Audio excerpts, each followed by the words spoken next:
Hey. Hello. Pew, pew, pew, pew. Sometimes Welcome. I'm really good at that song, You that sound, and I don't know why. You are good. You are good.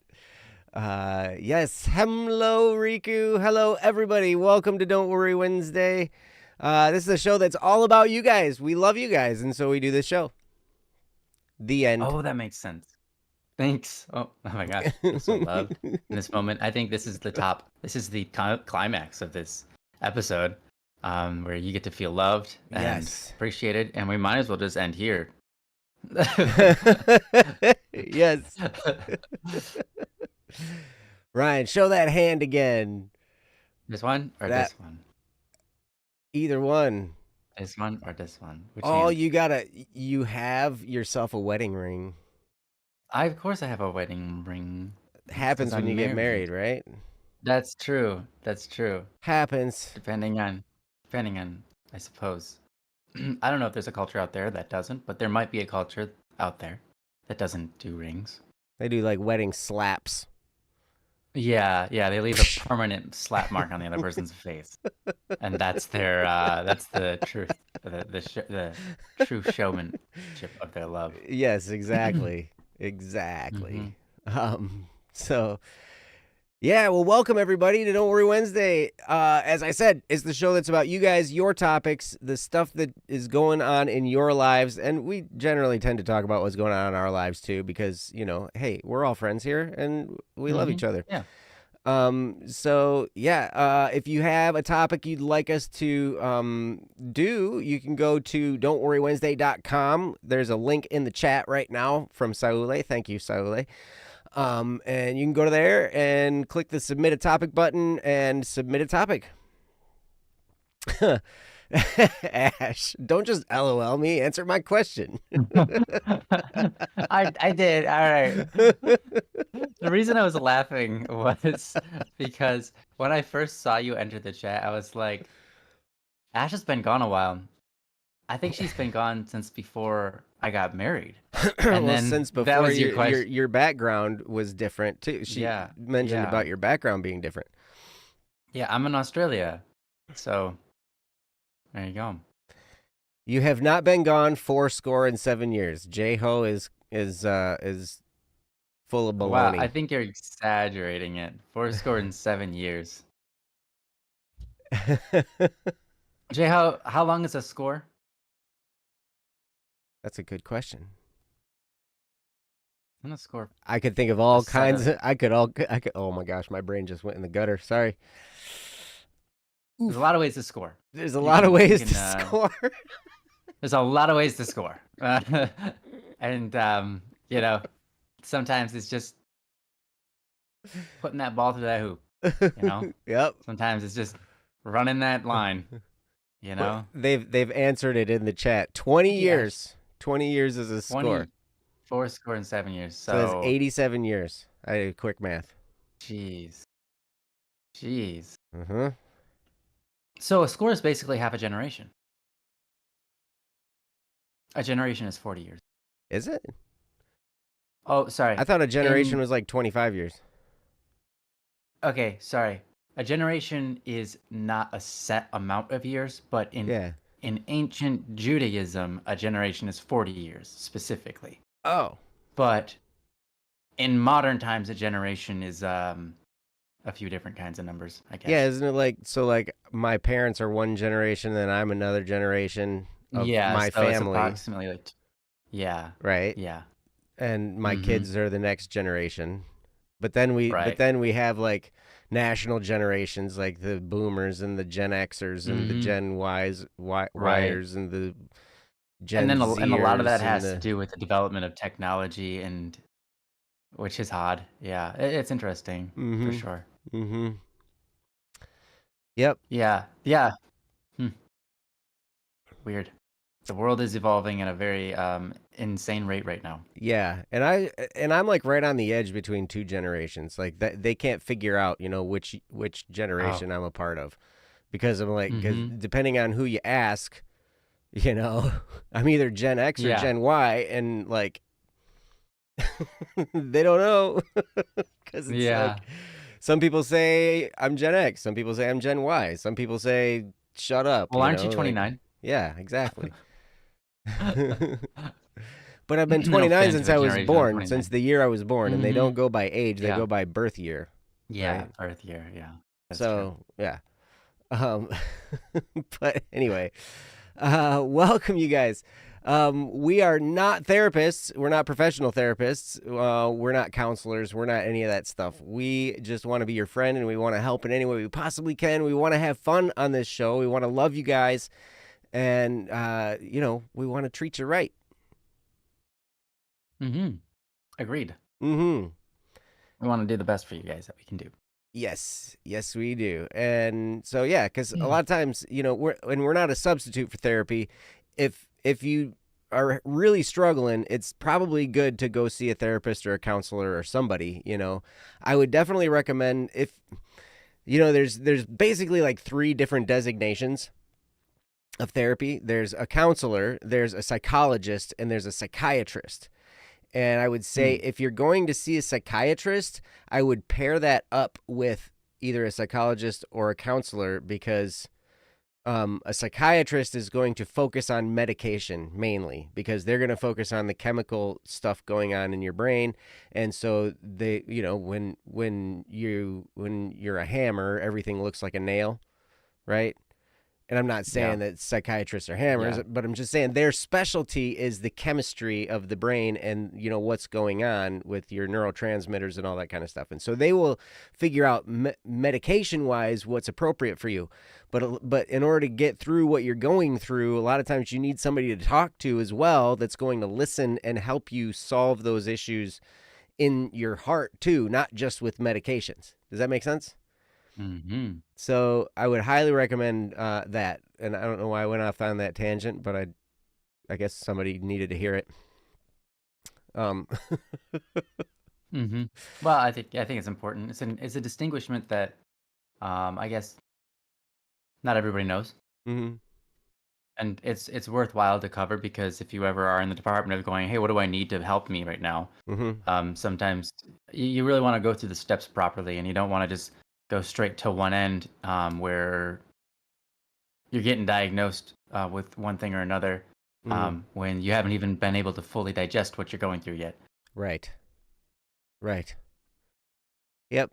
Mm-hmm. And medication can be helpful, but it's also, I don't like the idea of permanently being on medication unless there's some kind of chronic issue going on that, I agree. But that those are discussions to have between you and your doctors for sure, of which we are not. Right. So we know about them, but we are not them. We know about them for sure. Yeah, it's pretty crazy. I had a therapist for quite some time. Now she's become more of a friend and a colleague, which is cool. And somewhat That's of a exciting. coach. It is. It's really great. We actually had our last we're officially done this past Friday. Way to go, man. That's awesome. Yeah. Because she was like, okay, we're going to transition, but we're going to take it kind of slow. That way your insurance can still cover our appointments. And I'm like, okay. Yeah. But, and so, yeah, it was really cool. So I actually have a meeting with her just after Christmas. We're going to start putting a plan in place for some of the books she wants to write, some of the podcasts she wants to do, all this kind of stuff. We've got some ideas and some plans to work together and try to make a difference in this world because she has a real heart for people. And, she sees a lot of crap out in the world. And she's like, people are going through a lot of junk and we need to help and stuff. So anyway, that's awesome. It's really cool. But anyway, yeah, so this is Don't Worry Wednesday. Welcome, you guys. You made it. It's great to see all of you. You guys look awesome. Yes.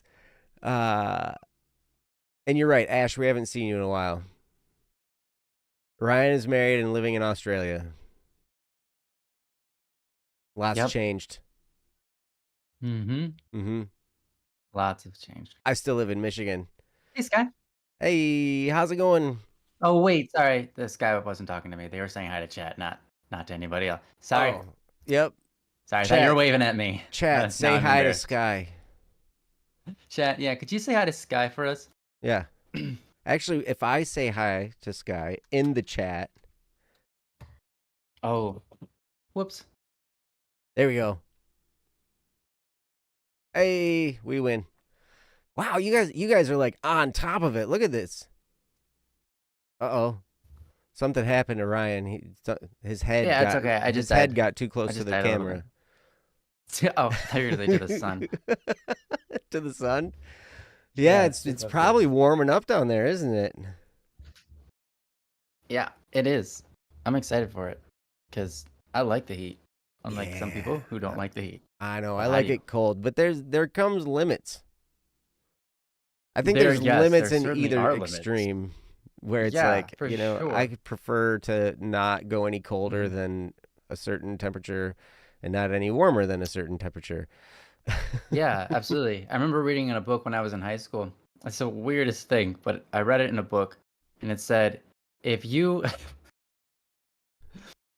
if you are not wearing any layers of clothing Oh, and you move like on a sled or whatever, um, 30 miles per hour in negative 30 degrees, you will die in 30 seconds because your heart will stop.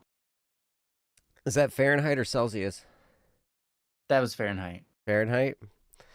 I So think, yeah, no, it had to have been Fahrenheit. I don't think it so was if, Celsius. so if I'm naked and I'm moving 30 miles an hour Yeah. through the air Yeah. in 30-degree weather, I'll die in 30 seconds. Uh-huh. That's right. That's And I don't know wow. why. I don't even know why this book made the comment. And I'm like, you said that like really scientifically, but I have to have my doubts. Every human is different. Every human's got different amount of fat that they're going, that's checking them. But I'm like, all right, you said it. It's the I'm putting it rule. in my paper. It's the rule of 30s, right? Like, yeah, Yeah, it's the yeah. I'm with rule of you, 30s. Ash. Yeah, Who who tested tested that out? that? Yeah, right?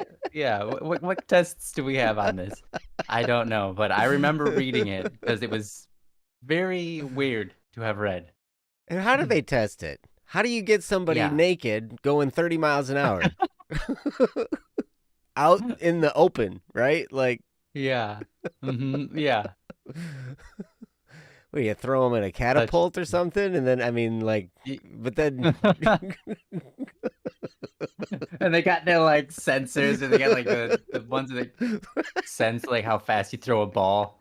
right. And then they're just Well, and out then you there. got to There's like measure 40 their people heart out rate there. because if because the cause of death has to be the temperature. It can't be that they landed or hit a wall I'm or pretty sure. something. I'm pretty sure that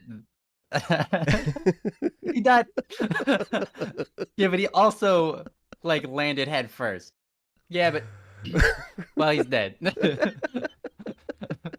So I'm mean, gonna mark it as this is accurate. if I got flung at 30 miles an hour naked into a brick wall, I don't know if I'd survive anyway, no matter what the temperature was. Like, Yeah. Wow. what? I'm sorry. What has this show become? I don't know. Hey, Nihilus. Glad to see you're on top of the Oh world. my gosh, hey Nihilus. That's awesome.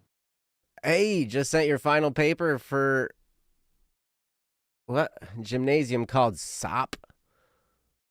SOP? 50,000 written characters. Wow. Finally a Christmas vacation now. No idea what I've written is. Oh, no idea if what I've written is good though. That's relatable. That's amazing, Nihilus. That's great. Mm-hmm. I'm happy you get a vacation after that. Yeah, Christmas vacation is cool. My kids go on Christmas vacation starting tomorrow, which is great. I get to pick them up after school and get to hang out till Christmas Eve, and then I get to hang out with them again after New Year's until they go back to school. It's crazy, man. You start getting into like parenting time and schedules and all that kind of weird stuff like that. I'm kind of new to this whole thing, and so it's like, working out these schedules and figuring things out, and it's crazy. But yeah, Oh, okay. The school type is called gymnasium. The paper is called SOP. SOP. SOP. Subject area project. Wouldn't that be SAP? Yeah.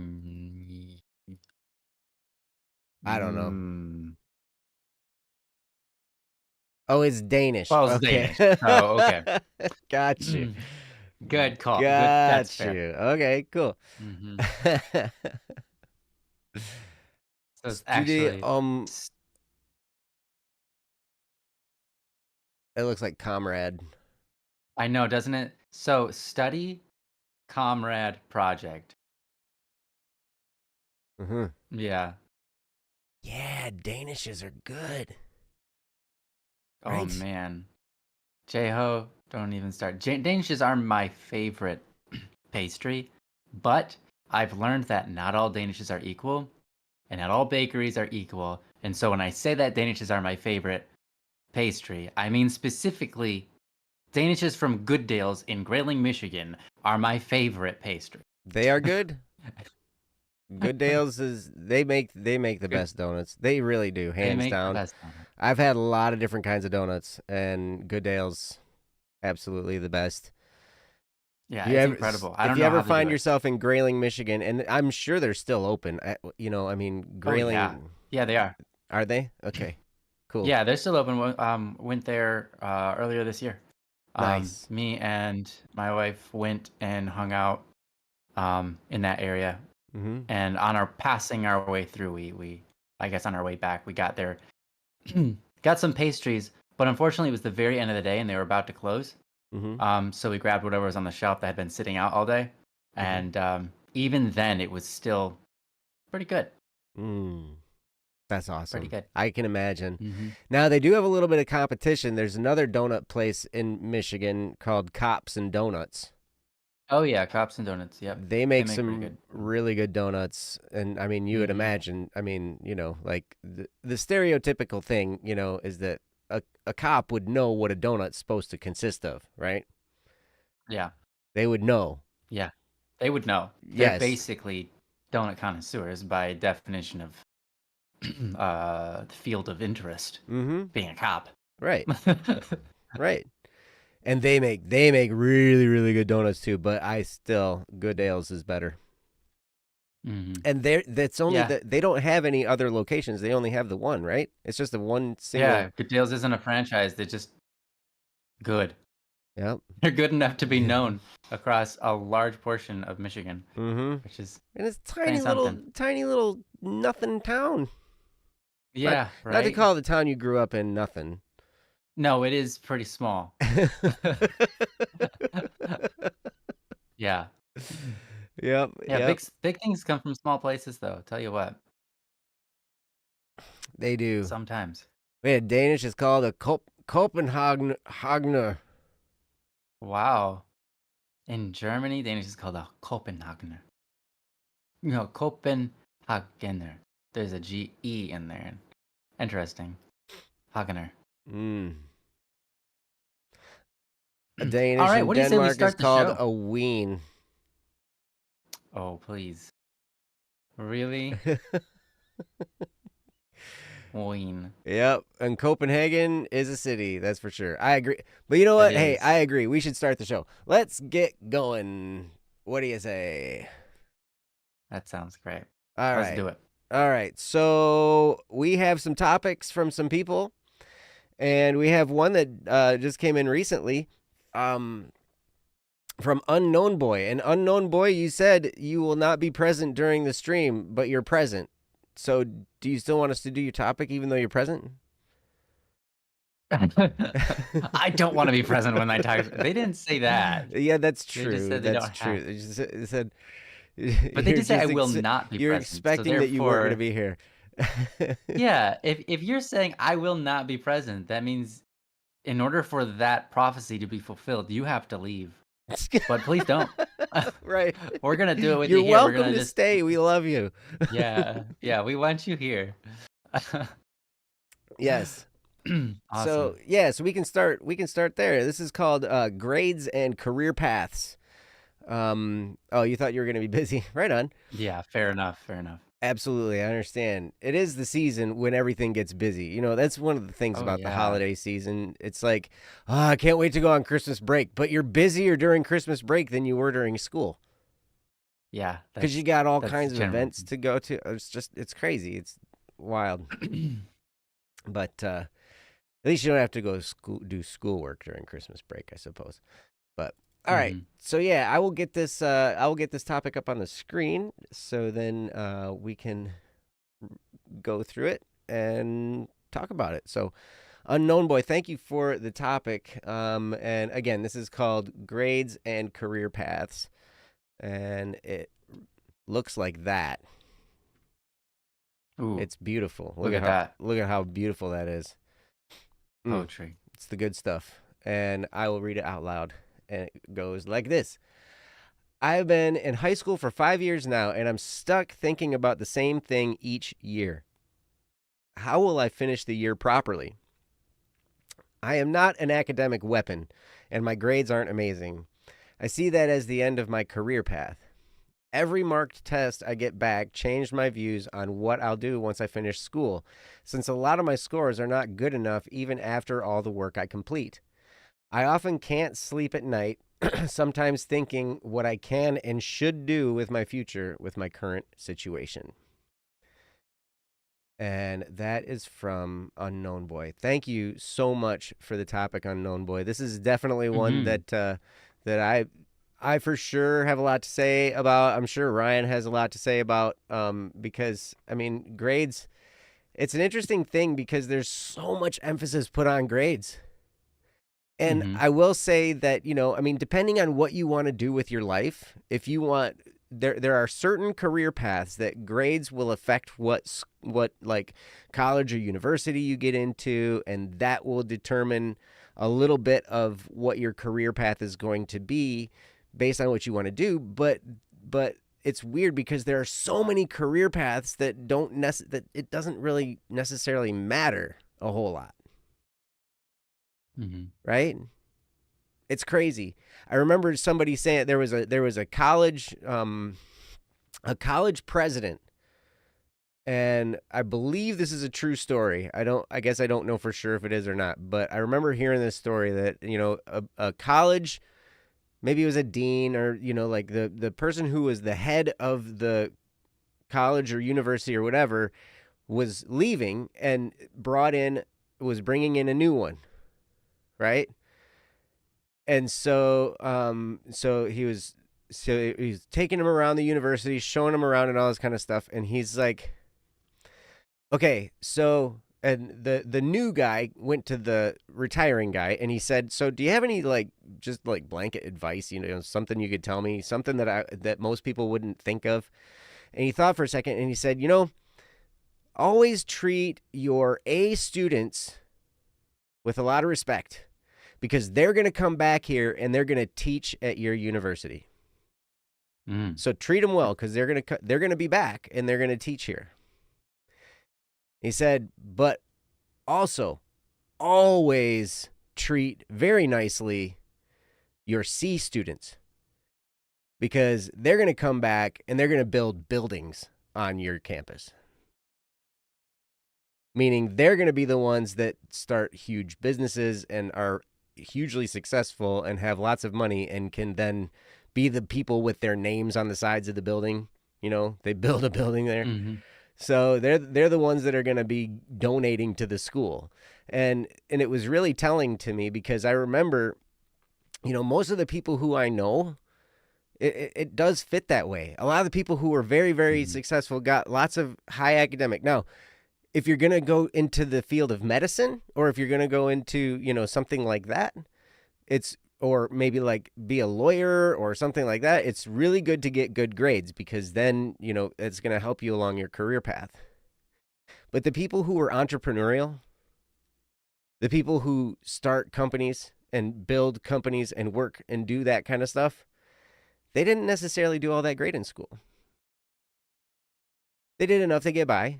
They did enough to, do okay. And they work hard. They learned how to work hard. But, it's crazy. And most of the people I know who are entrepreneurs, they were right in that mid-level, Mm-hmm. and Yeah. it's crazy how life works, right? So just because, whether you get good grades or not, it does not affect your life as much as a lot of people will tell you, especially in the academic world. But it makes sense, because in the academic world where people work in schools and all that kind of stuff, that is their world. And so that's important in True. that world, right? But the world is so much bigger than just academia. It really is. There's Mm-hmm. so many options of things you can do out there.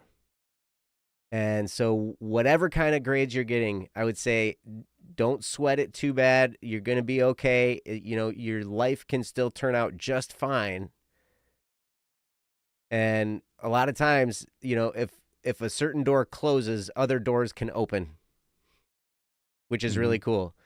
One of the things I would always Mm-hmm. encourage you to do, and it looks like you're doing this, because you said in your topic, every mark test I get back, change my views on what I do once I finish school, since a lot of my scores are not good enough, even after all the work I complete. That tells me that you're working. Mm-hmm. And so that's one of the things I would say. In school, I would say work hard. Just because it's good to work hard.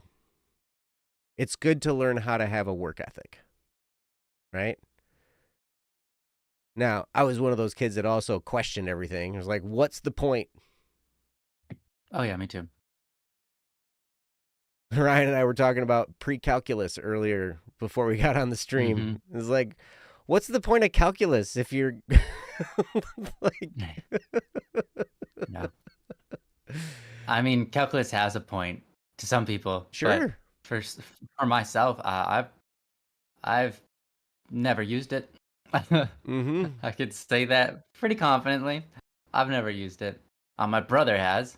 'Cause he works that field. He Oh yeah. enjoys that field, and he thinks about that kind of stuff, and He's he uses it. But eh, I haven't needed it of it. yeah. Calculus. Yeah. Saule, yeah. Yeah, Well, Sally uses calc. Yep, sure. he's an engineer, so it makes sense. Yep.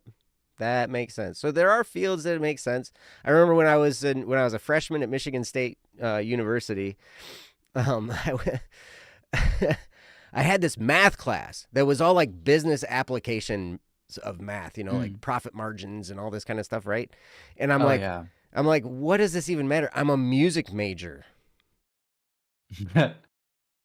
Like, how does this translate into my career? I was a music major, and at that point in time, I was composition and theory, and so I was like, I was focused on music composition and all this kind of stuff, and it's like, what do I need this for? And then fast forward to now, Mm-hmm. and I own a business in music production, and it's like, Yeah, right. now, having applied myself in that course, which I didn't. If I would have, it probably have would been have. It might have been more would have been helpful. helpful. Yeah. Right.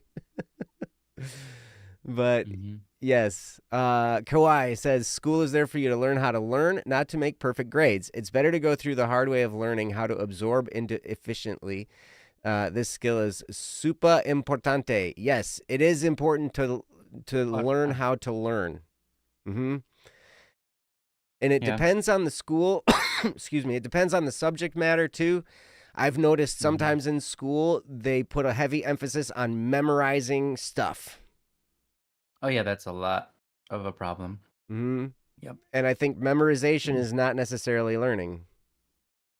No, that's why they got two different words Mm-hmm. for those things. I agree. Yep. So, yeah. Thanks, Ash. Hey, we got a gag topic. Cool. No, that'll be fun. I like gagging. Gosh. So does that mean No. is it a gross topic, or is it like is it like one of those Like I'm a gonna gag read gift. and be like, Yeah. and it's like my I'm sorry, Ash, I love you. Joe.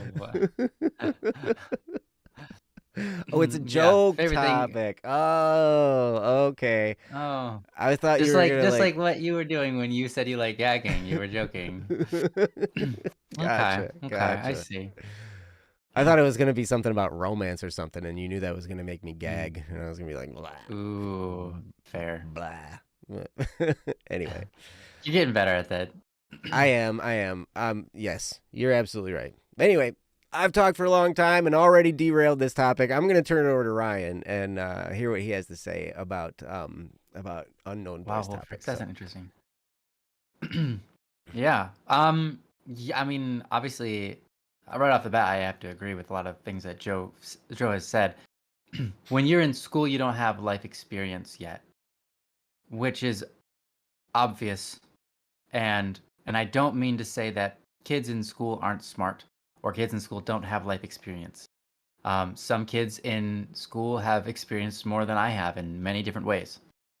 What I mean to say is that when you're in school, you see the world that you're in, not the world that you're going to, right? Because school is there to, and the intention of school is to prepare you for the world that you're going to be heading into, which is in some cases going to be, well, pretty much all that school prepares you for is by intention is your career, how to handle money, and how to understand the science of things, how to make informed decisions, how to think and process and solve problems in your daily life, right? And so, for that matter, I think that's what schools are for. Do they remember that that's what they're for? I don't think so. What I mean is, they don't always act like that's the point, but I think that's the point, right? The point of school is to prepare us for the world. Now, the reason I bring that up to start with is you're not in the world yet. You're being prepared for the world. But once you get out into the world, you'll discover things are different than what you were prepared for by school. Because they just it just is different. Um like Joe was saying, school school places a very high degree of importance upon your grades. But in the real world, in life, there are many differences. You're not graded on things with, you know, A through F, or 1 through 10. You perform. mm-hmm. And a lot of times in reality, you don't get to study before you have to basically do the exam. Mm-hmm.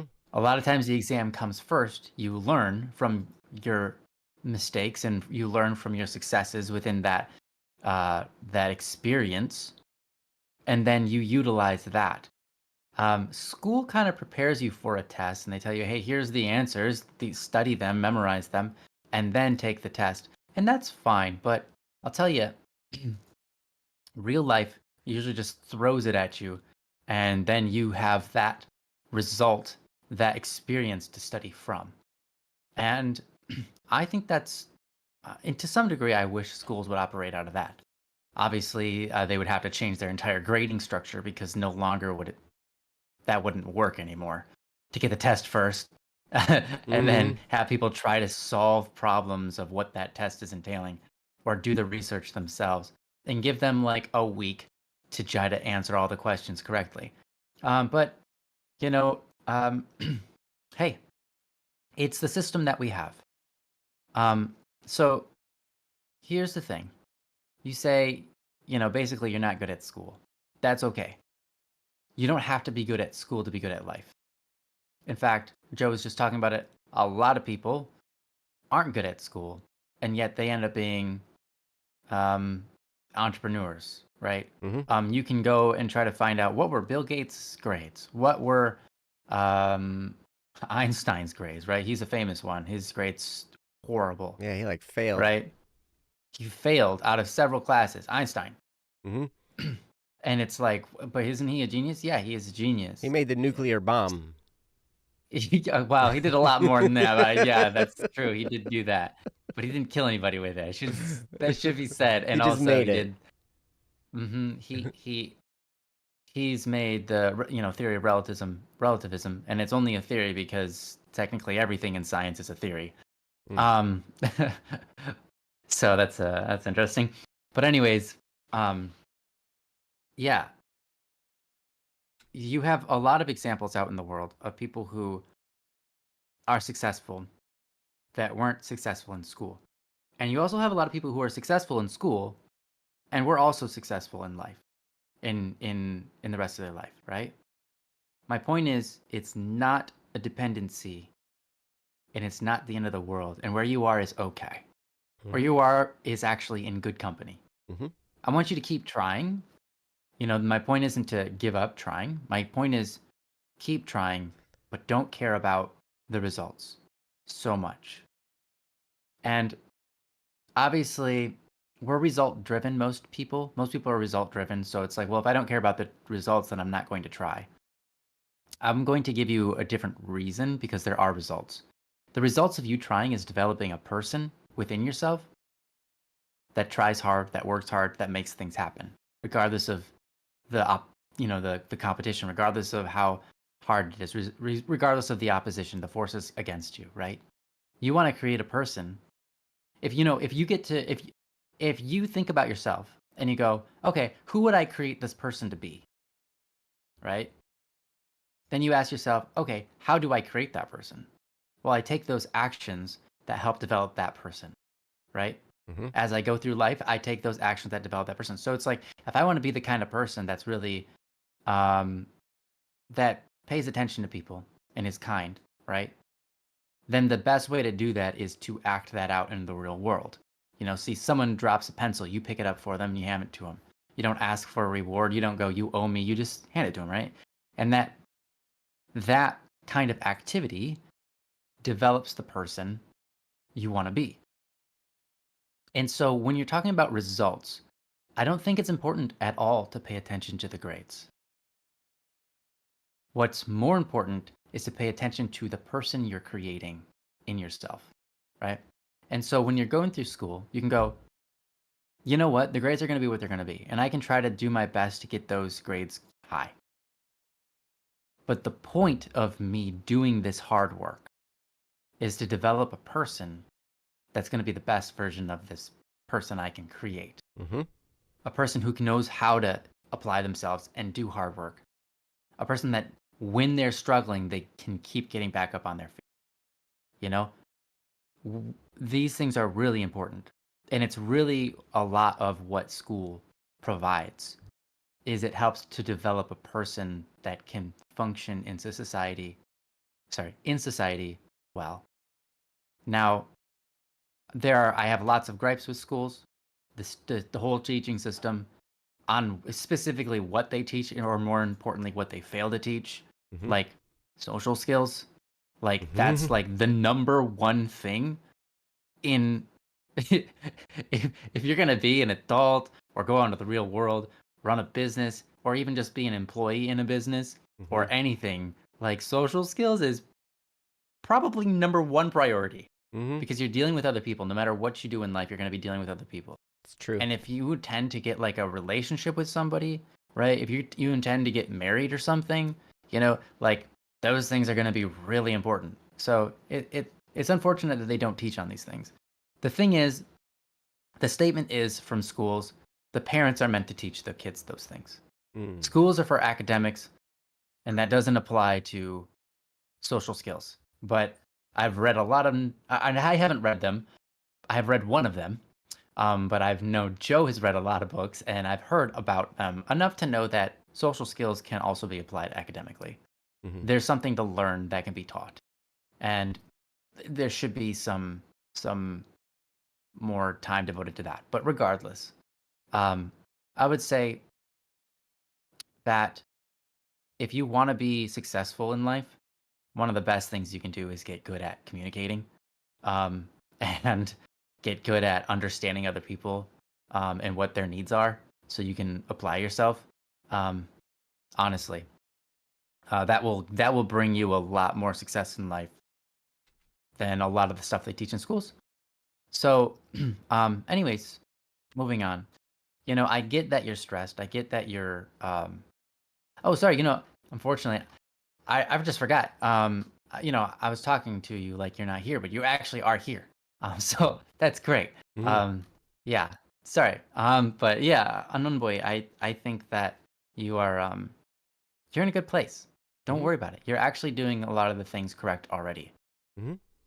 How will you finish the year properly? Honestly, worry more about becoming the best version of you than worry about how people see you. Because people will see you for who you are when you apply yourself. Eventually, people will see you for who you are, or they're just going to be blind, and that's them. It's like you can't control other people, right? But you can't control what other people's perspectives are. But I'll say you can, if you become a good person, generally people will see that. If you become a bad person, generally people will see that. Um, Obviously, there are a lot of bad people who pretend to be good people, and that's rough. But you know what? Sometimes like in my life, I often do this. I think it's important to do it on a weekly basis if you can. Look at the bigger picture. Joe was talking about like you end up asking yourself like what's the point of any of this? Right? And that's an important question. That is an important question. And so when you're in this situation, you're like, how will I finish the year? And you're worried about your future because it's hard to sleep at night and you're Mhm. like, man, I don't know what I'm going to do. I seem to be headed downhill. And that's really great cause for anxiety, by the way. Mhm. Like knowing that you're going downhill is a reasonable reason to feel anxious, but you might not actually be headed downhill because that's your perspective doesn't mean that's the reality, right? And we all know that. We all know that we can be wrong about things. And we can all see things we know that our vision is like this when the real world is all around us, but we can only see this much. And so we don't know the full picture. And I encourage you, sometimes you got to take a step back, forget yourself a little bit, and look at the full picture. And what I mean by that is, forget your problems, forget your current circumstance. Don't forget yourself entirely, but just forget your current circumstance of thinking that you're heading downhill. And ask yourself, like, what is the purpose of not just grades, but we're talking about your life? And I know that's a really hard question. Like, what's the purpose of my life? And obviously, we've got a lot of different answers. Some of them religious, some of them not. Some of them confined to like very specifically this area or a really grandeur, huge picture, concept. But what I encourage you to do is think about yourself in the degree of one of the best things you can do, one of the highest purposes you can serve as a human being is to increase the amount of good in the world, Mhm. to input good into the world. In a way, you are like a gift to the world because you can input into the world something that only you can, because only you are you in your time and place, right? Don't worry about what your talents are. Don't worry about what you know, what you're good at, what you're bad at, how good your grades are. Don't worry about all that. First, let's start with the goal is to create good. That option is always available to you, regardless of how good your grades are, regardless of where you end up after high school, regardless of if you look at life and you go, I don't see a career path for me. You have to recognize I can always input good into the world. Mhm. And the reason I point that out is because what is every career ultimately based on? It's a service or a product whose intention is to increase value in people's lives, whether it be increase comfort, increase entertainment, increase productivity, right? Increase family bonds, increase uh, efficiency of activity, right? There's tons of products, tons of services, like millions of careers to go into, right? they all serve ultimately the goal of providing for humans or our environment something good. Okay? Now, not all companies are equal. Not all companies provide the same amount of good. Some companies will start off in a place that's providing good, but will ultimately end up in a place of greed. Yeah. Some companies will, you know, um, will harm its customers in the order of greed. Yes, yes. But the reason you sought out those companies in the first place is because they're providing a good, some kind of good to your life. Sometimes we can be a little confused on what's good and what's bad. Mm-hmm. That's true. For example, I would submit that perhaps the porn industry isn't necessarily a good. But you know what? It's there, and people are being provided with entertainment or other things, and yeah. So even in the worst case scenario, people are providing something to other people, Mm-hmm. right? And we hope the aim is that we're making that a good thing so that humanity can flourish, that we can be happy, and that we can be good, right? The aim is not that we make a lot of money, because if you put money first, you're going to end up with, well, okay, if you want a bunch of money, guys, like just go into the porn industry. I'm not even kidding. Just create AI porn. You're going to have money. Like and I'm not just recommending that. My point is, money isn't important in the world. Success isn't important. It's the good. Because you can create a lot of bad. Mm-hmm. You can create a lot of bad for people. You can steer people down roads of addiction, right? You can steer people down roads which ultimately just help fund you. And you can control people's lives that way and distort people's views on things and so on and so forth, right? You can absolutely do that. But if we want humanity to flourish, if we want something that's meaningful, if we want to do something meaningful with our lives, which is ultimately your concern. This is, what you're thinking about is like, what am I going to do? What am I going to do for money? I won't have money to survive, I won't have a career. I'm going downhill and all of this, right? There's so many opportunities for you. You don't really have to worry about that.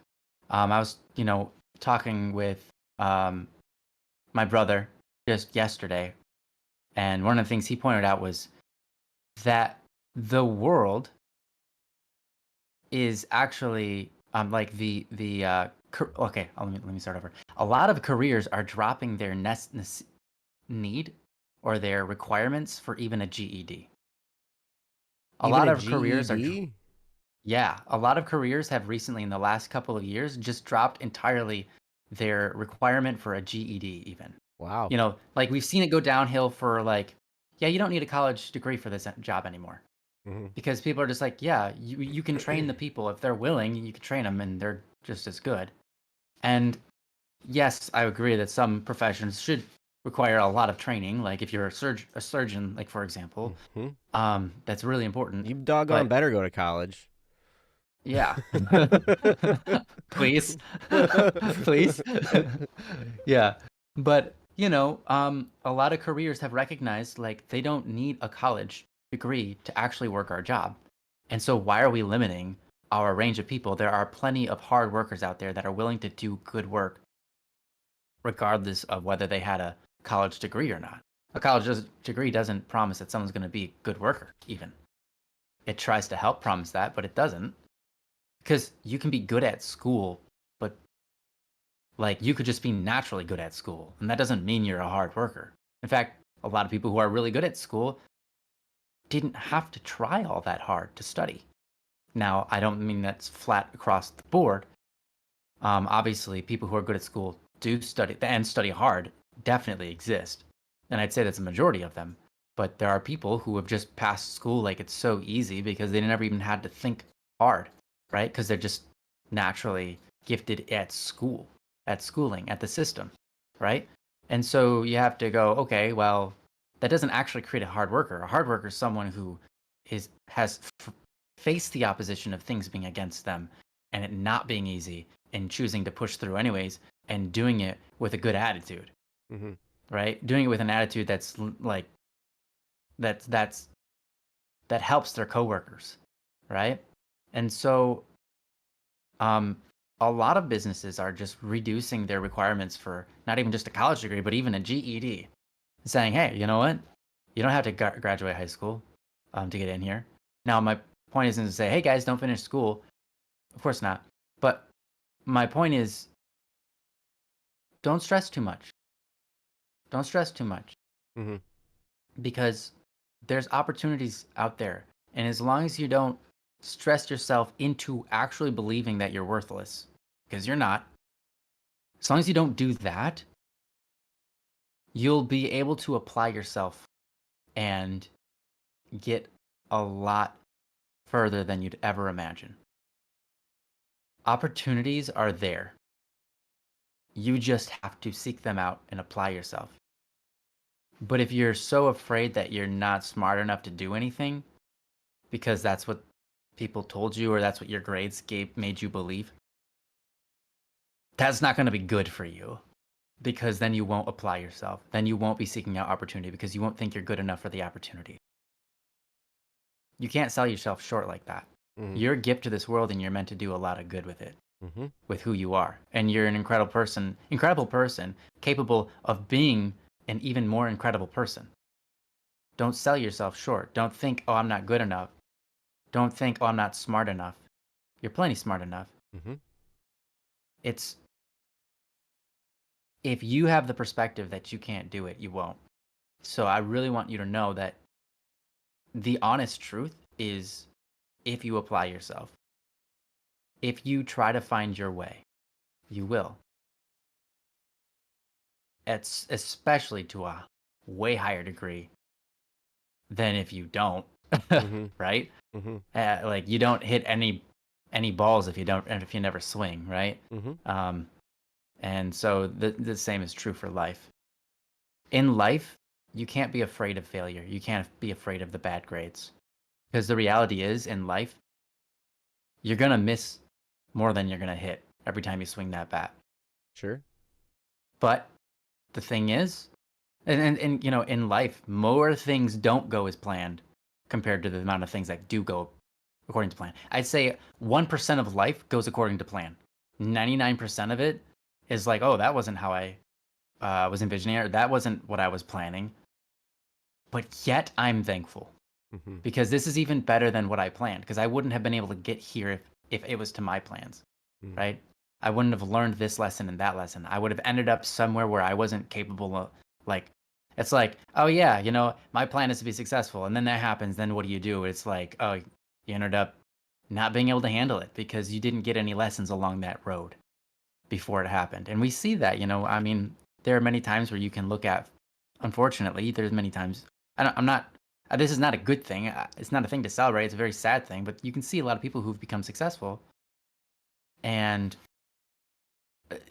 it's not good because they didn't handle it well. Mm-hmm. They end up getting into, you know, addictions Mm-hmm. of many different sorts. They end up squandering their money away. They end up just hurting a lot of people. And it's really sad. And that can happen to anybody. And that's why it's like, life is kind of like that. You mess up, you make mistakes, things don't go according to plan. The test of someone who can be really good at life is someone who can deal with those things and not be shaken. Right. How quick? Right? How fast can you get back up after you Yep. get laid out? Some life circumstance punches you in the gut. Mm-hmm. You know, how Yeah, quickly can you absolutely. shake it off and get moving again? Right. Yeah. Yeah, absolutely. Like, if you can get good at doing that, which it sounds like you kind of already are, you're in the field that it's going to be the hardest for you in life. Mm-hmm. Like, I have to imagine that you just are not cut out for school. And so you're in a field where you can't apply yourself to your talent. You can't apply your talents. So you're already learning how to get shut down, pushed around, you know, and then learning to keep on standing up, Mm-hmm. right? That is Huge. a lesson that you need for life if you ever want to like have like just be good at life, at living, at anything in life in general.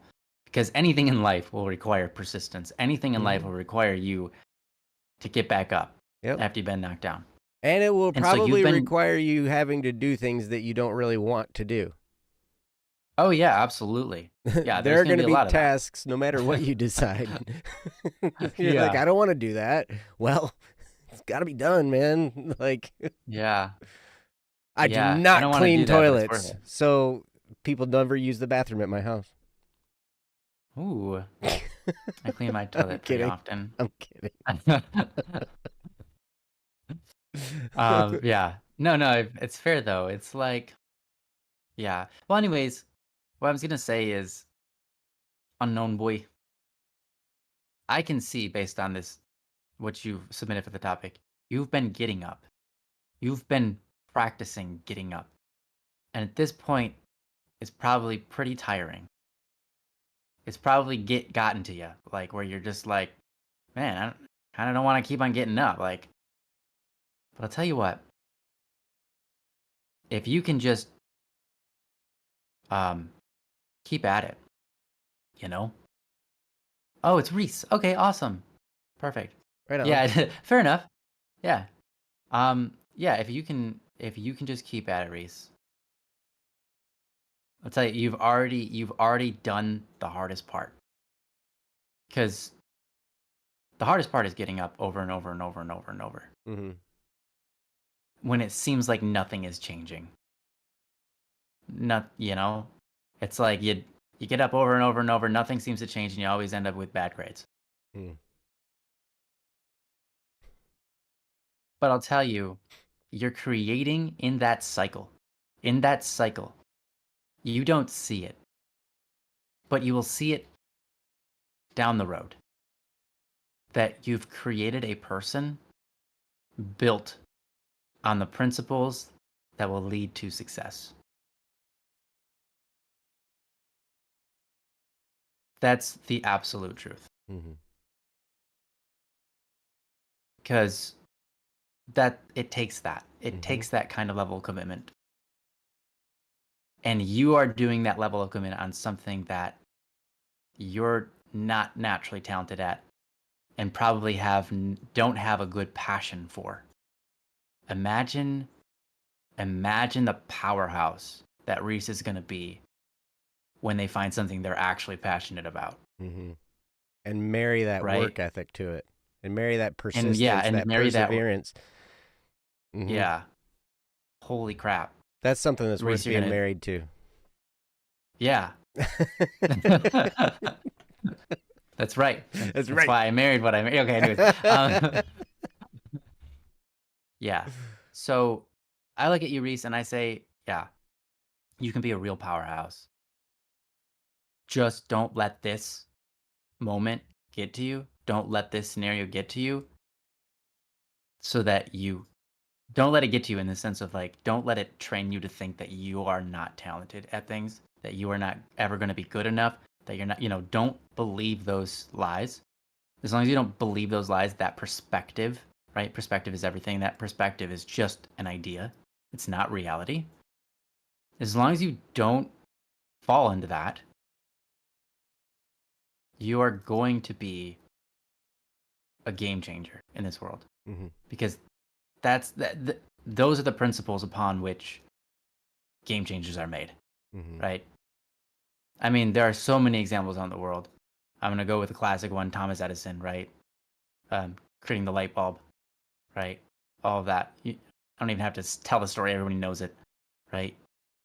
Being persistent, getting up, even when you're not good at the field, because you don't know it yet, because there's no way you could know it yet, right? Mm-hmm. That's life. Mm-hmm. And I'm impressed, and I say just keep at it, and don't sweat it. Mm-hmm. Yeah, and sorry, I talked for a really long time, Joe. I like when you talk. I like things you have to say, and I'm excited to hear what you've got to say on this topic. Okay. So I'm gonna give it over to you. I like it when you talk too. That's why I don't ever mind if you talk for a long time because I like it. It's good Ah, stuff. awesome. And I agree with what Ryan was saying. And he said a lot of the stuff that I was planning on saying. So, hey, so Oh, that's good. wow. So I was there's one little thing. Yep, great minds think alike, right? Like, Mm-hmm. so I was thinking like, okay, so Ryan said that, Ryan said that, Ryan said that. I'm like, okay, what am I gonna say now? Like, okay, so there I are a feel couple that way different so many ways. times after you get done talking. Yeah, I know. Yeah. I understand. It's crazy. Um, Mm-hmm. but so yeah, there are a couple directions I could take this. I was like, okay, I could take this. I could rail against the education system, but you guys have heard me do that before. Basically, I'll just keep that part short. The education system is outdated.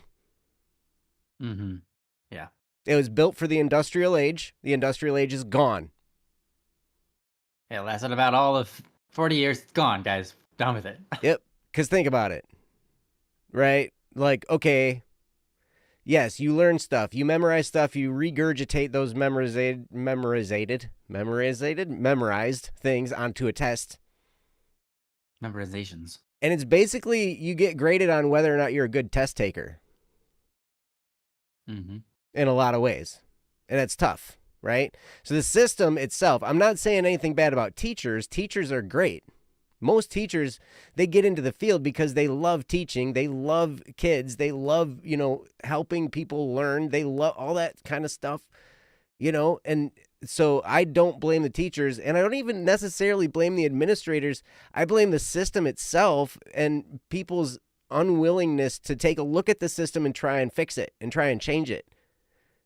Because here's the thing I want you, Reese, here's a question to ask yourself.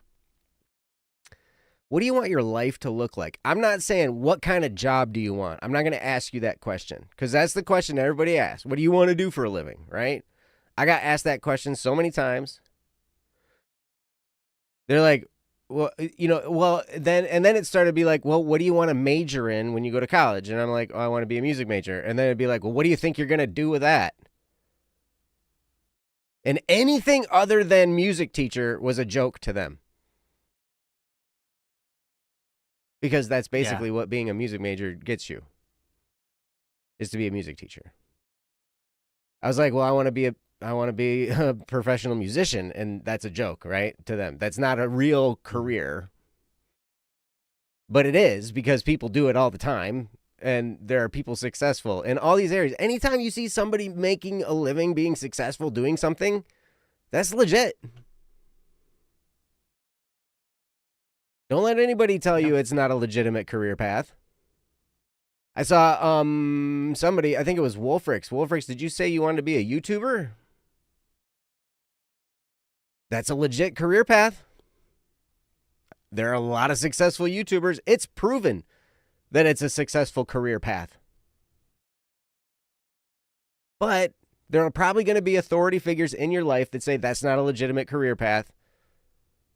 And what they're trying to say, basically, they don't understand the path to that career. They don't understand what it takes and what kinds of things you have to do in order to succeed there. And because they don't understand it, it's not secure. So they don't recommend it, right? Or they're afraid of it or whatever. Mm-hmm. Yeah. But nothing's secure. Right, exactly. And Anything what's the point? Change. And seriously, what's the point of security anyway? Life is not security. There's no, I mean, because anything can be lost at any point in time. Right? You can get laid off. You can get fired. You can get, edged out by a rival. You can get put out of business. You can get sued. There's all kinds of stuff that can happen.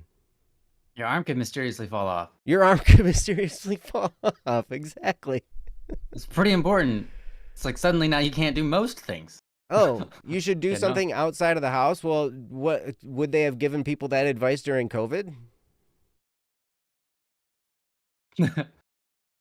Oof. When everybody had to work from home? Mm-hmm. I mean, I understand that it's good to get out and it's good to do stuff. Like if I don't get out and go do something outside my house every few days, because I work from home, but I start to go a little stir crazy, I notice it. Like, I need to go at least drive around somewhere and get out of here. Like, I need, because I'm sitting here looking at the same walls, like, for days. And, like, I need to go do something. But, yeah, no, and I'm not here to cop an attitude. For anyone who's listening that, I don't know if anybody's listening. I'm not here to cop an attitude. What I'm trying to say is I'm just trying to tell you, what do you want your life to look like? Because here's the thing about the education system. Not only does it teach us, it's outdated, like I said. They teach us to memorize stuff and then regurgitate it on the test, and then we forget about it a month later because we had to memorize a whole bunch of other stuff for the next test. Mm-hmm. Right? This isn't how any job works. Right. Ever. No. I've had a lot of jobs. None of them required me to do that. Mm-hmm. Right. Yeah, I didn't have to. No. The key is to be able to be resourceful. Can you get the answer? Which is why open book tests are the most legit tests, I think, because it teaches you how to be resourceful. It teaches you where to look for the answers rather than fill your brain with all the answers and trying to remember everything and blah, blah, blah. That just takes up mental space. Like, if I know where to get the answer, I don't have to memorize it. I can just remember where to go find the answer. Like, I pull out my phone and Google it or something. Yeah. The most common answer to anybody's question. It's like, Google it. Right.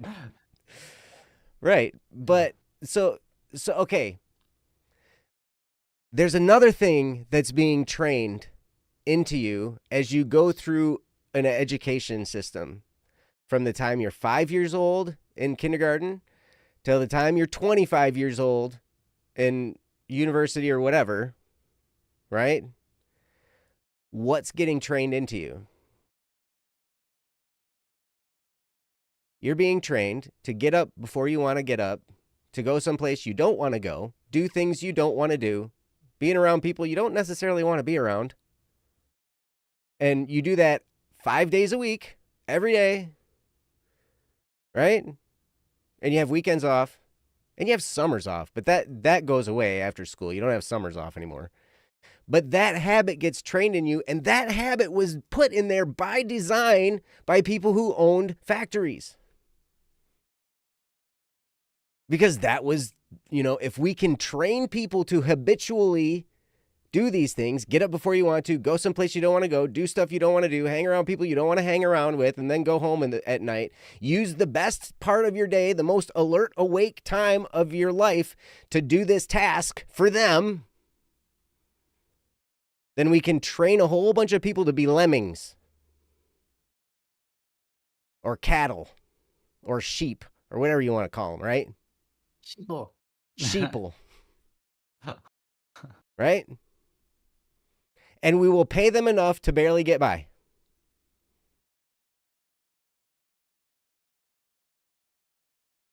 Right? We'll pay them enough that they have to keep coming back for more. Otherwise, they'll leave. Pay them enough so they don't come leave. back. Pay them exactly, right? Pay them enough so they don't leave. And so that habit gets trained into you. It becomes a performative habit. So then you're used to doing it, and so then you keep doing it, and then it feels weird when it's not that. So, but like,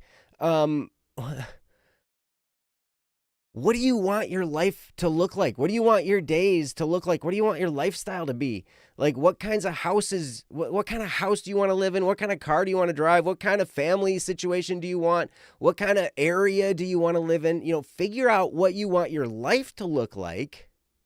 And then you can figure out, okay, then if I want that, I need to have a certain level of income. How do I then create that income?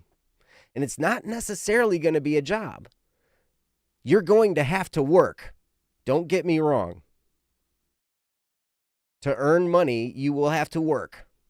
Whether it's in your own business or someone else's, you will put in effort. Okay? But then figure out what you want your life to look like. Then you have a goal and something to shoot for. And then you can start putting into place, okay, what do I need to do to get to this next step?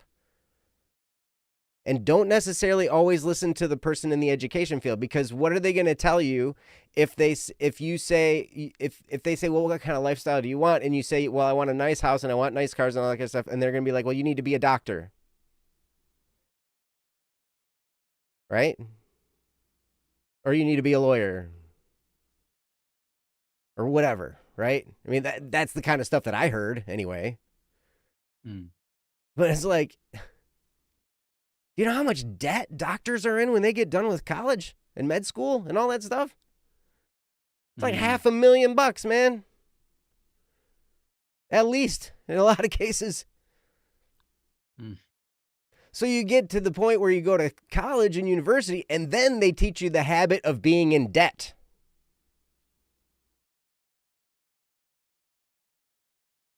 Sorry, I don't mean to be striking. I don't mean to be hard hitting. I'm the angry guy. I'll preface this.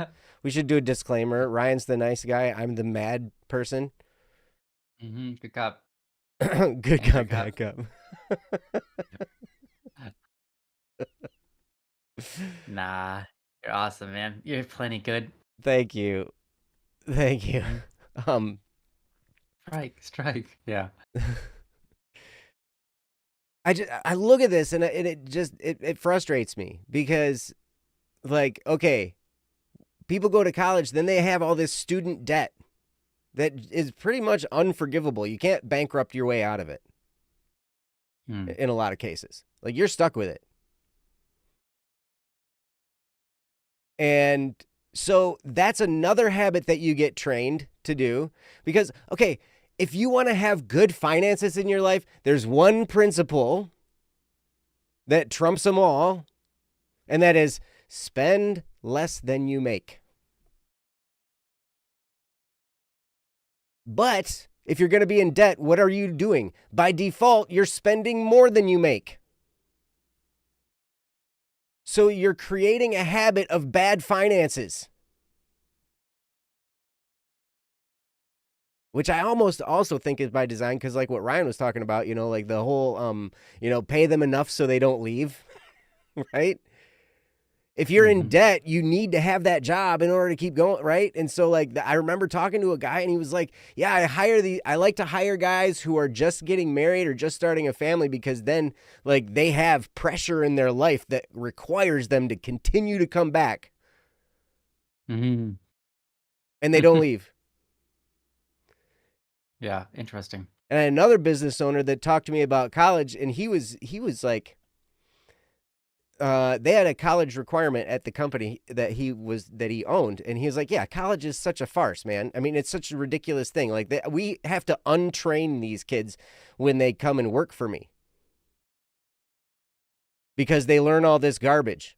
They memorize all this stuff, and then they come in thinking they know how to they think they know how to run my business better than me, because they know my job, because they went to college and they got this degree. And so I have to unteach them what they learned and say, okay, no, this is how it works in the real world.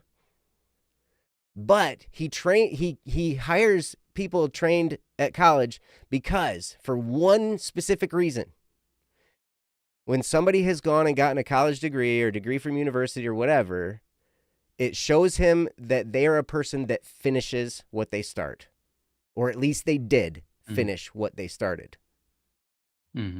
So he hires that trait. That's the reason he hires college graduates. And it's crazy. I don't know. It's a crazy world out there. And so, I don't know, Reese, I'm sorry. I went off on a total tangent, and I hope I didn't, like, make you uncomfortable. But like what Ryan was saying, it's no big deal. The world is much bigger and broader and has so much more opportunity than what you're being shown by being told that you should focus on getting good grades, and that if you don't get good grades, your life is over. And, oh my gosh, if you don't get good grades, everything's going to fall apart and you're not going to do good and your life's going to stink and blah, blah, blah, blah, blah, blah, blah. That is absolute lie. The world is full of opportunity. And new opportunities come along all the time. New technology comes along all the time with new ways of doing things, new things to talk about, new things to, experience and get involved in. And all of those things can be income streams. And so I'd like to see more and more entrepreneurs out there, more and more people learning how to own businesses. And that's why I love what Ryan was talking about people skills, how important that is. Super important. If you can learn how to deal with people, if you can learn how to interact and learn how to work well with others, man, that's 80%. And to enjoy them? Yeah. That's 80%. Not just put up with them, but enjoy them. Exactly. That's 80% of your success in any career. At least 80. Because you got to get along with people. Yeah, you got to get along with your customers. You got to get along with the people you're employing. You got to get along with everybody that you're interacting with. Because the better you get along with everybody you're interacting with, the better performance, the better people are going to want to be a part of what you're a part of. Absolutely. Absolutely true. And so, yeah, there's tons of opportunity out there. You are in a great spot. Just like what Ryan said, I understand the anxiety. I understand based on, what you've been brought up to believe that this situation would cause you anxiety and stress and help make you lose sleep and all this kind of stuff. And man, I just want to encourage you that the real world isn't necessarily like that. There is opportunity everywhere,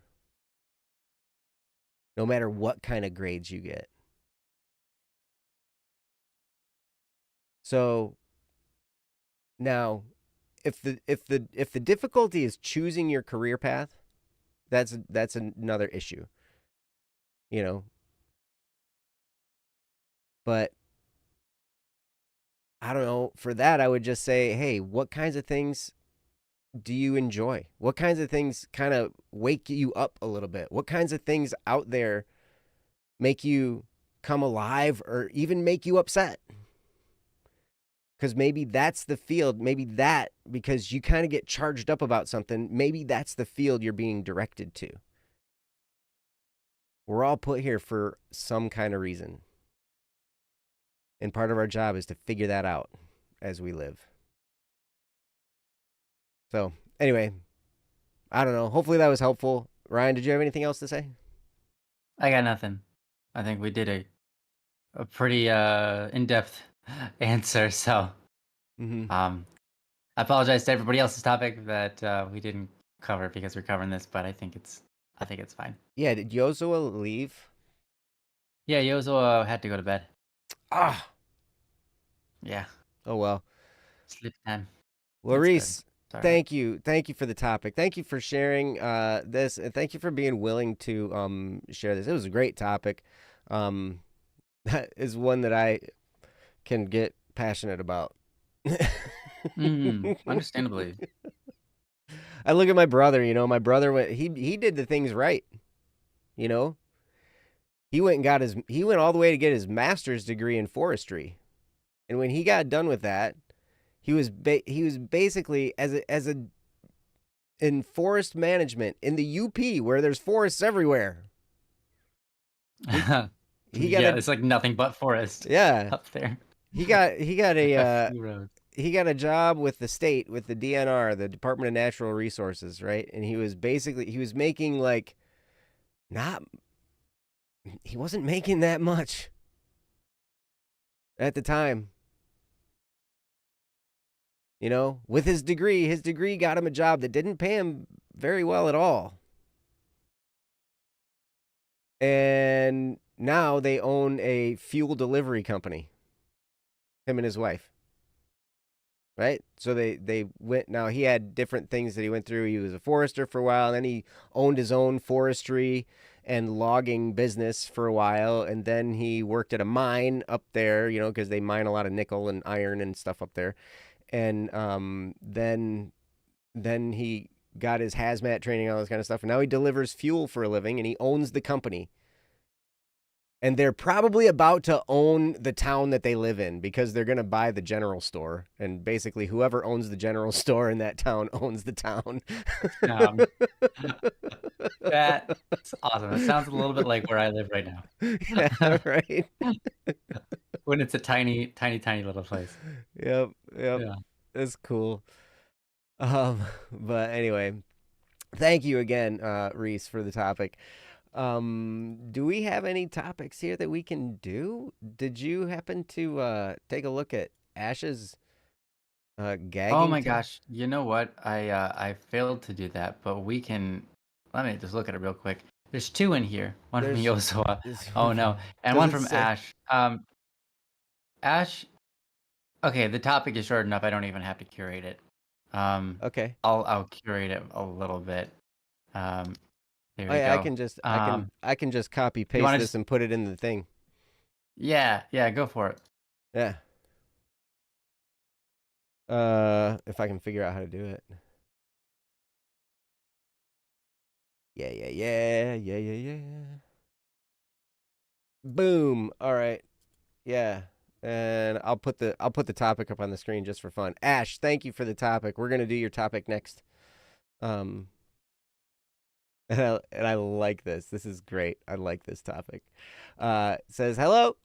I want you guys to just like tell me a bunch of random funny stuff. Random knowledge, facts, anything. The more random, the better. Love you guys. Ash. Ash, Awesome. you're awesome. Thank you for this topic. I like the fun ones and the funny ones and all that. Like, that's great. I don't know. Random funny stuff, Ryan. Go. Okay, so okay, well, what Yes, I immediately do comes to my like it. mind is like food facts.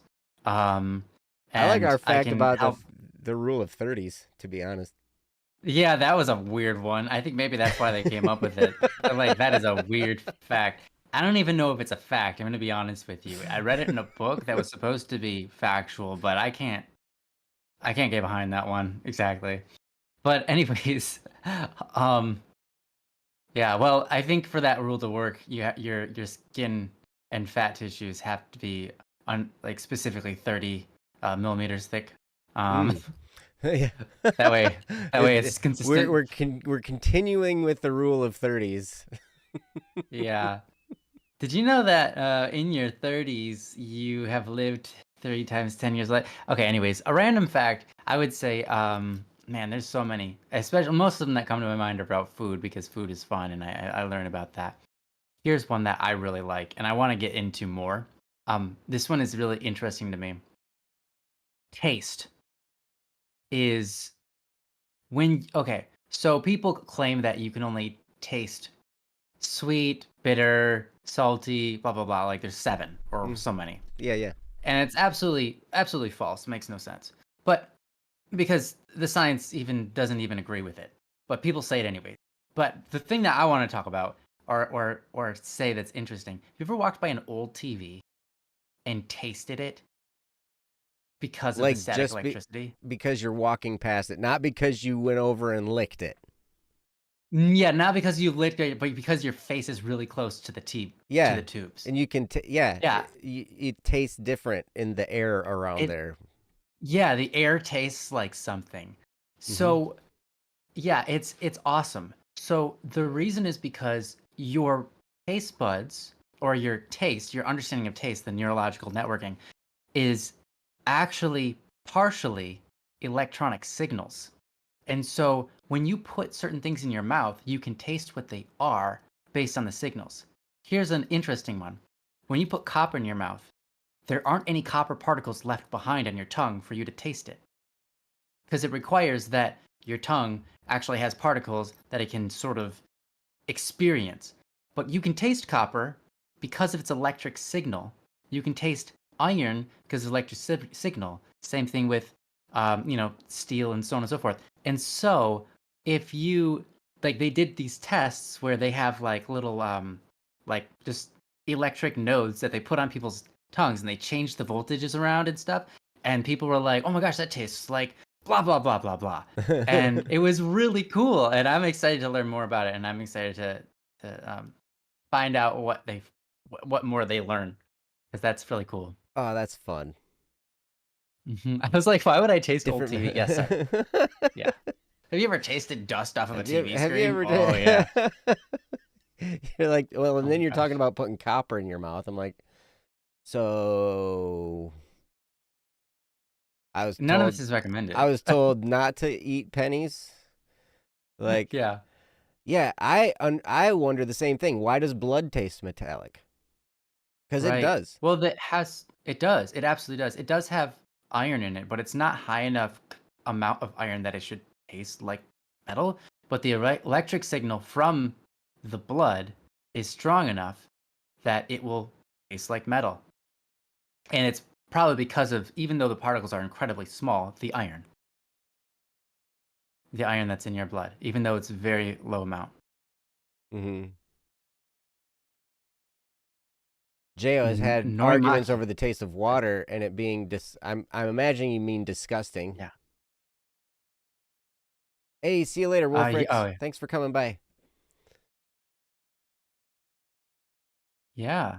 Thank you so much for spending time with us. Yeah. Some water does taste disgusting. I have mug water. It tastes glorious. But that's because it's in my mug. That's right. His mug is magical. It's a magical mug of mug water. Mm.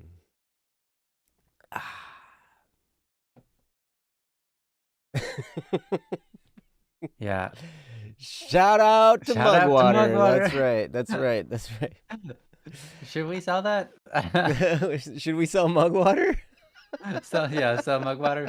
No. People would buy that. No, because No. then I'd have to ship it. Yeah, that's true. They'd be like, is this actually water or is this a hazardous material? Is there anything liquid in this container? Yes, there is. Ugh. Mm-hmm. Now I gotta I gotta answer that question every time I go to the post office. Yeah. Yeah. Anything liquid? Yes. It's water. It's literally what it's on the.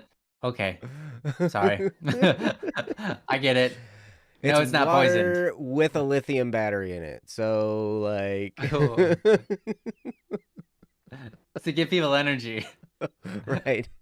We haven't done the science yet, but we're pretty sure it works. It's a theory, like everything in science is just theoretical. Yeah, pretty much. Yeah, everything So, in like, science we're is still theory anyway, so here we go. We're testing this. We're still working out how to prove the science, but we want to sell it, so we'll get there. Yep. Oh, Alfonso has a funny fact. When you smell the BO of others, you already know the taste of it. Interesting. Have you What do you mean? Have you done experimentation with this? Yeah, what do you mean by that? What do you mean by that? I mean, because scent and taste are kind of they're like together, right? Yeah, they're Well, pretty close together. you can't really taste anything if your nose is all stuffed up, or if you plug your nose, you can't really taste what you're eating. You can, though. I have so many arguments to show that that's actually it's a myth. It's a myth that you can't. The reason is because when you plug your nose, air travel stops, which means particles don't get dispersed throughout your mouth. So you lose that ability to taste as much. Oh, I see. And also, doing this causes your brain to freak out because it's like, holy crap, I can't breathe. So now it's concentrating on the fact that you can't breathe. So that disrupts your ability, kind of like when you climb a tree. When you climb a tree, you aren't noticing all the scrapes you're getting until you're no longer climbing. Until you fall off it. Mm-hmm. Yeah, right. Until you fall off of it. And then you land on your back and then you can't breathe for a couple of seconds and you're like, am I going to die here? Is this how I die? And then you start breathing again. That reminds me of a time when I was a kid. I was like, I want to climb this tree, but the branch is too high. The first branch. I couldn't reach the first branch, yeah. Right? And I'm like, I could go get a step ladder, but I didn't want to get a step ladder. I was like, I got this great idea. My dad has like this tow rope, this rope for towing stuff, and it's got a hook on it. Right? And I was like, this will be perfect. And so I threw the hook over the branch, and I got down there and I hooked the hook on the rope and I pulled it tight so like the hook was up against the branch that I couldn't reach and everything. And I'm like, oh, I don't even need to really climb this rope. I could just like hold on to it and I could walk up the trunk of the tree, right?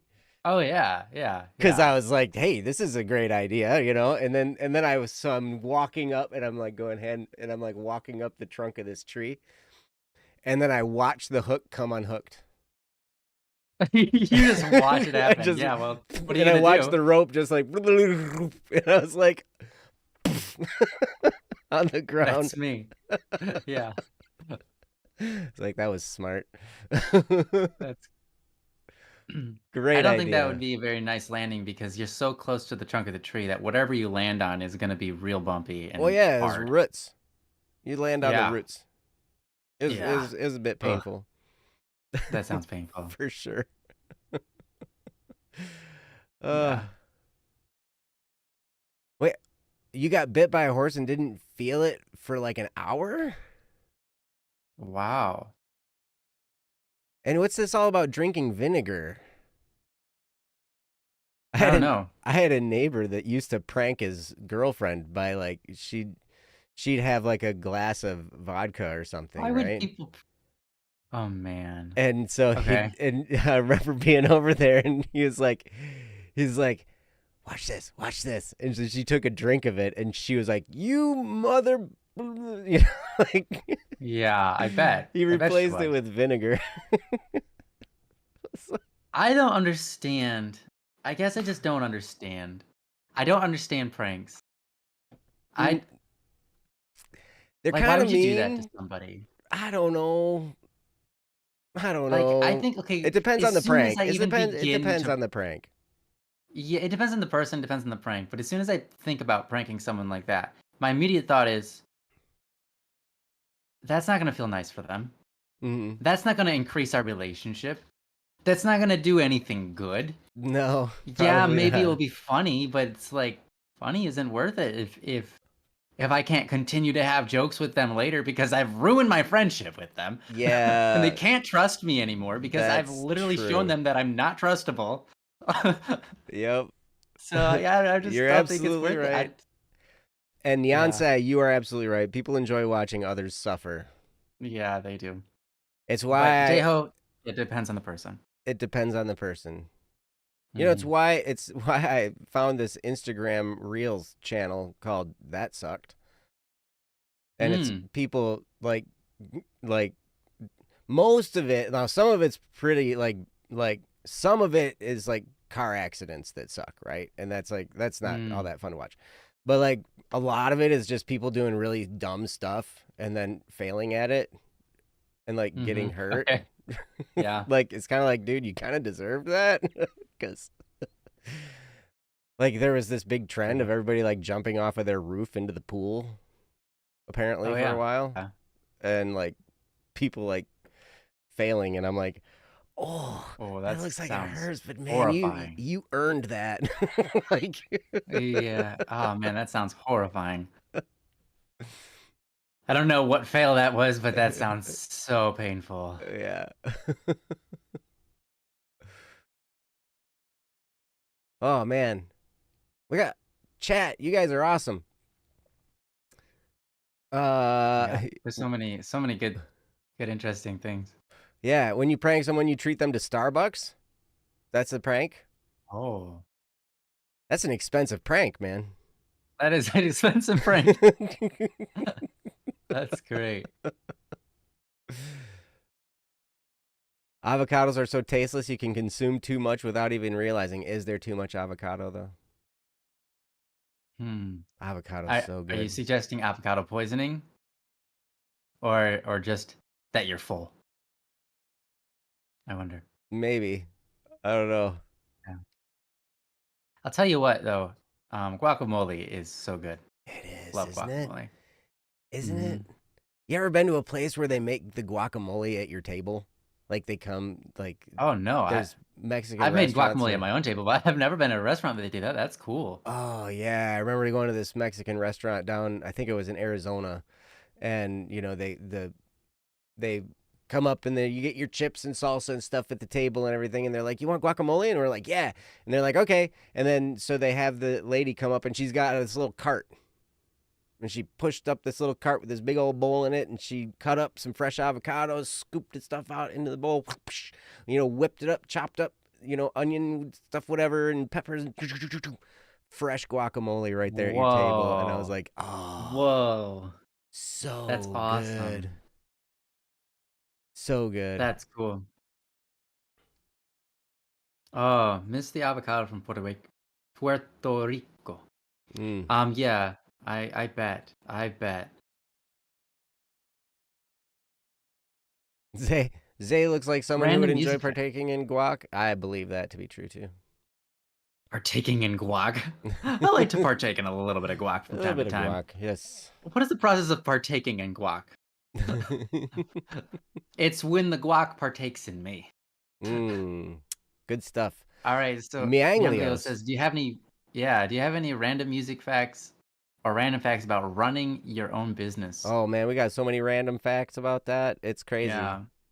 Go for it, Joe. You want me to go for it? Yeah, go for it. Okay, fine. I'll start with one. Here's a music fact. When you do vocals, so you want to like put certain effects on your vocals in order for your vocals to sound good in a song, right? The stuff you do to your vocals on a song is very different to what you do for like a podcast or speaking if you want to really master those vocals. Because when you have a song, you don't want like almost any bass. Because the bass inside of a song in your voice will muddle the whole song up and make your words like you can't even understand what they're saying. It becomes like, mud. Yeah. Anything like, I don't even know their words. 200 to like 100 to 500 hertz range, down to that area. Yeah. So you intentionally make someone's voice no longer smooth and buttery if you're putting them in a song, because you want their vocals to sound sharp and audible. So it's really weird because it's like, so you're not trying to make them sound pretty. Instead, you try to make them sound sharp and piercing. It's like, yeah, weird. Yep. It's the same with guitars. I learned this recently and it was funny because Steve and I had this conversation. I looked at an EQ chart on, I got this great EQ chart from it's called a place called the Producer Hive. So you guys can look them up, the Producer Hive, and then like they've got all kinds of great downloadable stuff that you can get. Is that the thing you sent me? Yep. It was really informative. Yep. Awesome visual. It was just It had the different types of instruments, what type of area in the frequency ranges did what with that instrument. And interestingly enough, an electric guitar, they were recommending, anything, you should just like cut out everything below 200 hertz. So just high pass filter at 200 hertz and then shape your sound there, Can you sing 200 hertz for me real quick? Nope. Just. It's lower than that. It's about 200. Yeah, it's much lower. But mine sounded like a sine wave. It kind of did. I was impressed by that part. You're right. Yeah. You're right. I tried to go lower, but I had to use my falsetto, and I guess that's as low as my falsetto goes. So I apologize for that. Yeah. But it was really weird because it was like, I want my guitar to sound nice and thick, like if I got like this metal song that I'm doing or a hard rock song that I'm doing, I want my guitar to sound really thick. And it's like, yeah, you should cut that out and rely on the bass to handle the stuff below there, because all that really interesting. Otherwise you end up with muddy, non-clear stuff. Because you just get all that bleh, anything below that range. That's definitely an interesting music fact that I learned this year. What? Yeah. Zay is calling my name. What? For what? For what? For why? Why are you doing that? What are you doing? Why are you doing that? Why are you calling my name, Zay? Why are you calling my name? I did see J-Ho said taxes are rough. Here's a business fact. Don't cheat on your taxes. Here's a business fact. Don't cheat on your taxes. Oh, man. Go on. The temptation is always there when you're an entrepreneur. Because there are tax benefits to owning your own business. Right? They're like, okay, We want to help you stay in business. We want to reward you for taking on so you get a lot of more tax write-offs and stuff. You get mileage write-offs, meals, any tools or any, materials that you needed in the pursuit of profit and all this kind of stuff. Don't cheat on your taxes. That's why I'm so glad we have Joe Bohan as our accountant, because he stays so far within the law.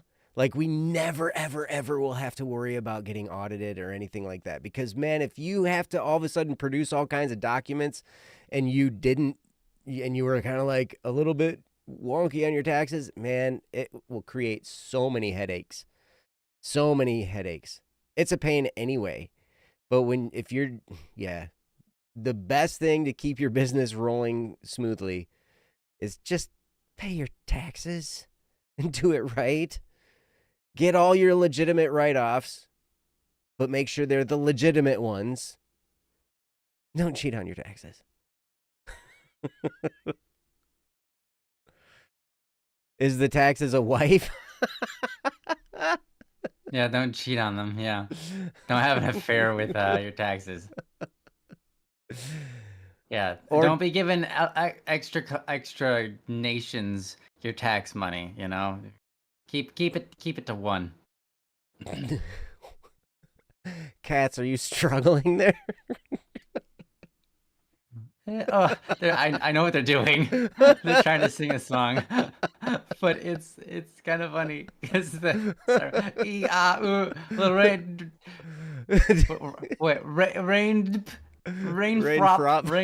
drop. That's great. Oh my gosh. Oh man, that's hilarious. That's awesome. I do that all the time, so don't worry about it. Very relatable.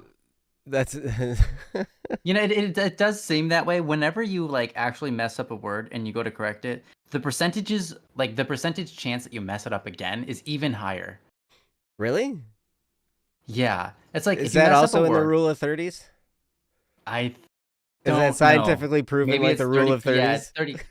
When you're traveling at a speed of 30 miles per hour and you're naked, and -30, and you've got 30 layers of clothing on. Oh, 30. Now you're not naked anymore. Now you have 30 now you're not layers. naked. So okay. you got 30 layers of clothing on. Each layer about 30 nanometers thick. All right. You're about to misspell about 30% of all the words you misspell are going to be even 30% higher than their normacy. So, but that's only when you're wearing 30 layers of clothing. This is not yeah. It's proven by science. 30 nanometers, so it's fine. Science proves. Yeah. Any other random facts? I don't know about music or business. Anybody? Yeah, everybody share. Yeah, because I don't think we have any more topics that we can do. Right? Yeah. I mean, we've got. Here's a random fact. If you want us to have topics to talk about, go to don'tworrywednesday.com. Submit a topic. And we'll be happy to do your topic. Otherwise, we can have fun and do stuff like this because it does. I think, does this help with not worrying when you help people laugh? Yeah. And when you have fun? I hope so. I mean, I know that's. I think it definitely relieves some of the tension and stress and anxiousness to kind of just do something different, laugh about it, enjoy yourself. You're absolutely right. Absolutely. Mm-hmm. Yeah, yesterday I was having a day, and at one point I was just like, I need to decompress. Oh, you were having a day too? Yeah. So BSS was having a day yesterday. Yeah, BSS was having a day yesterday. I didn't get any sleep, so I was I compounded to your I got day. maybe like 15 minutes of sleep during that night. And then and so I was just like in the middle of the day, I was just like, I have work to do, but I can feel that I need to decompress.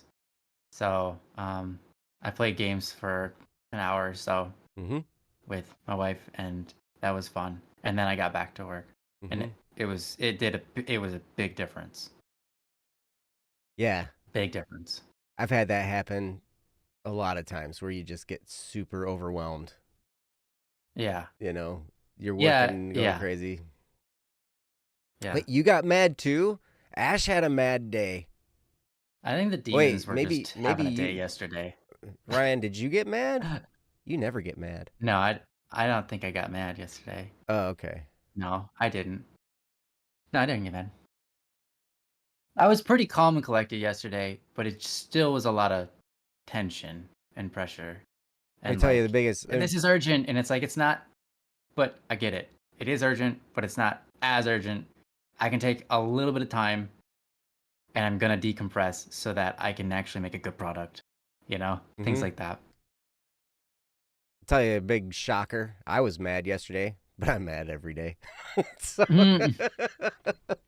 I knew that you were mad yesterday. I got your messages. Yeah. You were so nice and funny. kind in your responses. You're I like, hope so. Thanks, Joe. You're awesome. And I'm like, dude, whatever you're doing, stop it. Like... Yeah. And I'm like, I appreciate that. That's true. Thanks, Joe. You're a really big help. Thanks for looking out for us. That's so funny. Yep. Wait, Ash, you started yelling at your best friend and partner, saying how upset you were. Were you upset at? Well, maybe I don't want to get. You don't have to divulge whether you were upset at them. You might just want to rewind to. I didn't ask any of this. To start with. Oh my gosh, I need my eyes checked. Why? Because Katz just put in the chat. Fun fact: I legally own Joe, and when I looked at it, it's I looked over and it said, "Fun fact: I legally own pot," and I was like, "What?" Yeah, a lot of people do. But what? I'm like, Katz, I think I know which state you live in. That's not. Yeah. It's not legal over there. What are you doing? Oopsies. Yep. Hey, no, that's dyslexia. We all have it. We all have. That's another fun fact. We all actually have a minor form of dyslexia because dyslexia in its root form is just our brain assuming what's coming next, and sometimes we believe it because our brain automatically fills in the voids because it can't possibly capture everything that's going on and fathom it at the same time. Mm-hmm. So it creates content to fill the blank space that we didn't quite catch. Our brains do it all the time to us, and we never notice it. So when you have dyslexia, you have an overactive brain in the specific form of when you're dealing with words. We all have that, but most people have it at such a low degree that it's only happens to them like one in every like million sentences that they read. Yeah, well, and if you read Ash's comments in the chat, you'll see that Ash's partner's dyslexia makes Ash dyslexic. So dyslexia is also contagious. Contagious. Wow. Interesting. I would believe that. And I believe that there could be some truth to that. And if you travel 30 miles an hour naked in a Chevrolet, your dyslexia will be the last thing on your mind.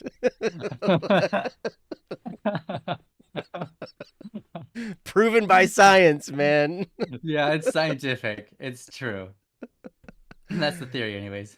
No, Katz, we aren't getting naked, but it was one of the things that came up way earlier in the stream, but now we're here. Show, yeah, because you weren't here for that. Probably what spawned this whole topic. Yeah. Why won't it send? Ash, there's probably something in your message that has like a weird set of characters.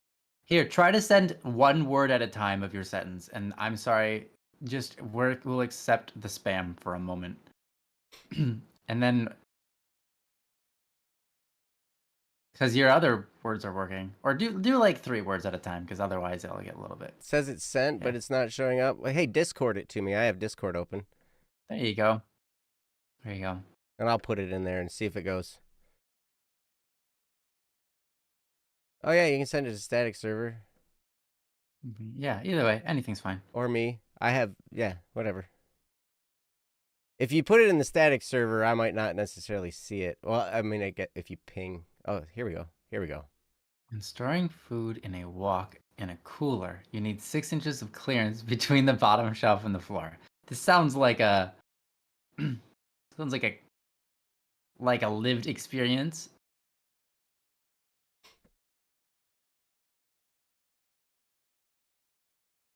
Oh, okay. Did it not And pull. work for me? Okay. I see. Yeah, it worked for you. I see why it got canceled. Was it all capital letters? No, well, it could be because it's all capital letters. It's because it has the number 69 in it. Is my guess. Hmm. Maybe it pulled two things. It's all caps and it has 69 in it. Maybe that's why. Really? Yeah.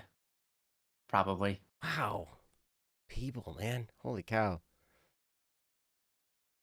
Interesting. Yeah. Stars are proven by science. Stars are proven in science. It's amazing what's proven by science sometimes. It is. You know what else is Did you know scientific stars? fact? Stars are What's there. that? Yeah. What are those things? They're fireflies. Stuck up in that Fireflies? big bluish black thing up there. We're all in a giant jar Oh, of fireflies. I thought they were huge balls of burning gas millions of miles away. What movie is that It's from? The Lion King. The Lion King. Yeah. Yep. Okay. You aching, yep, for some bacon, yep. He's a big pig, yep. You can be a big pig too. You're big pig too. Yeah. Now run.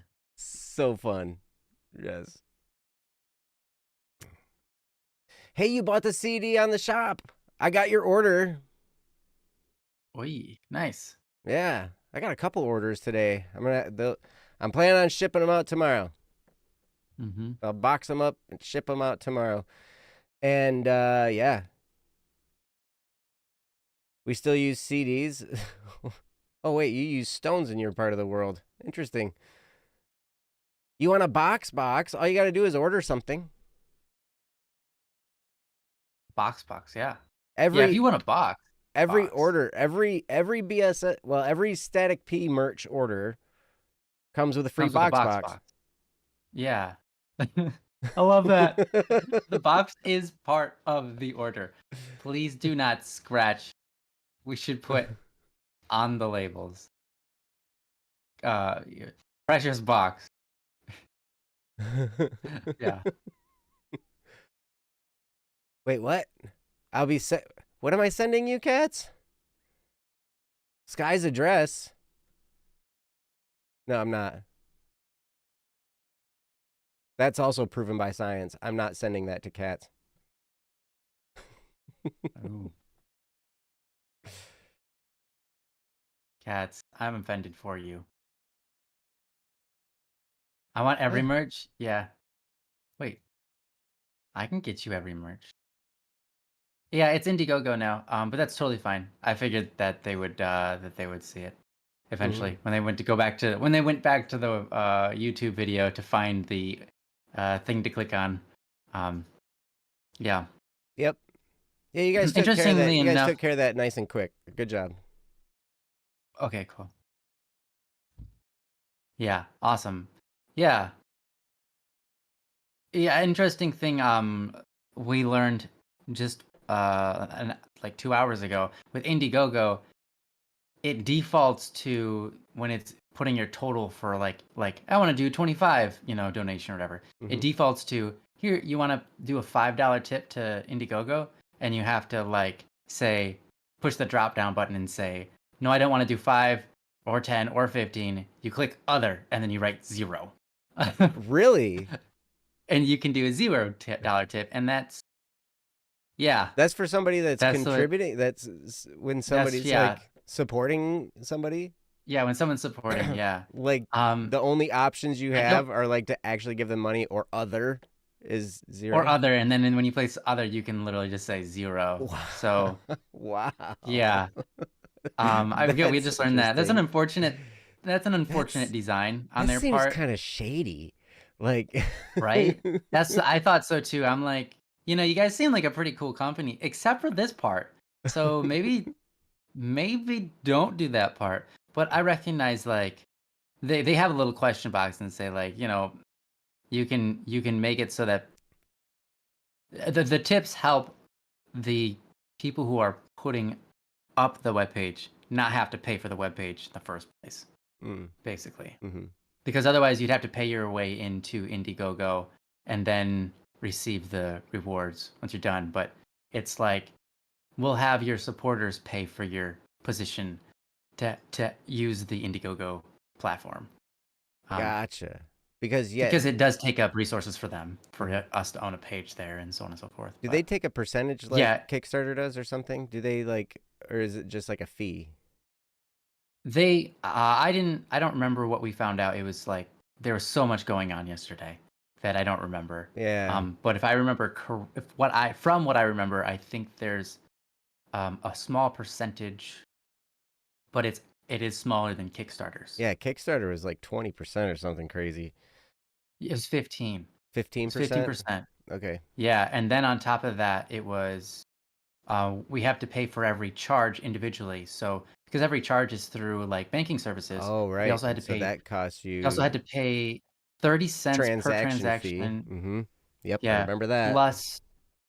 Plus like 1 to 3% per transaction on top of that. Mm-hmm. I can't remember the numbers. Kyle was talking about it last night. Yeah. But anyways, yeah, it's like, these are all those hidden these are all those hidden costs. You want an interesting business thing? There are always hidden costs.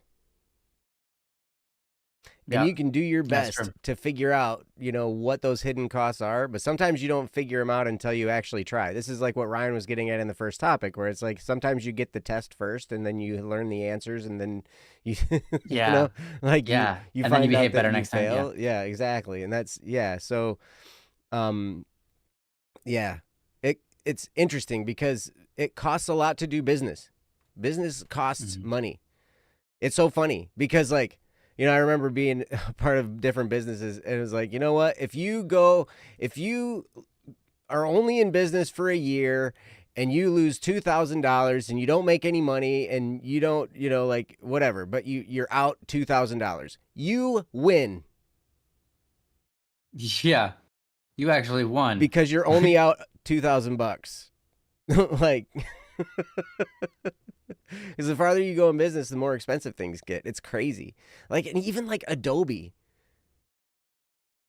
You go to any of these places with subscriptions, a student subscription is like $20 a month. A personal subscription is like $50 a month. And an enterprise, if you're a business, per person that has this service, it's like $80 a month.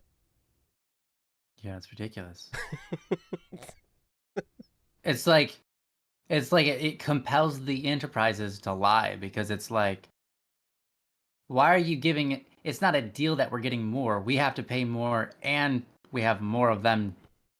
It's annoying. Mm-hmm. Yeah, it's awful. Yep. And yes, you're absolutely right, Kawhi. Transaction fees are everywhere. Everywhere, yeah.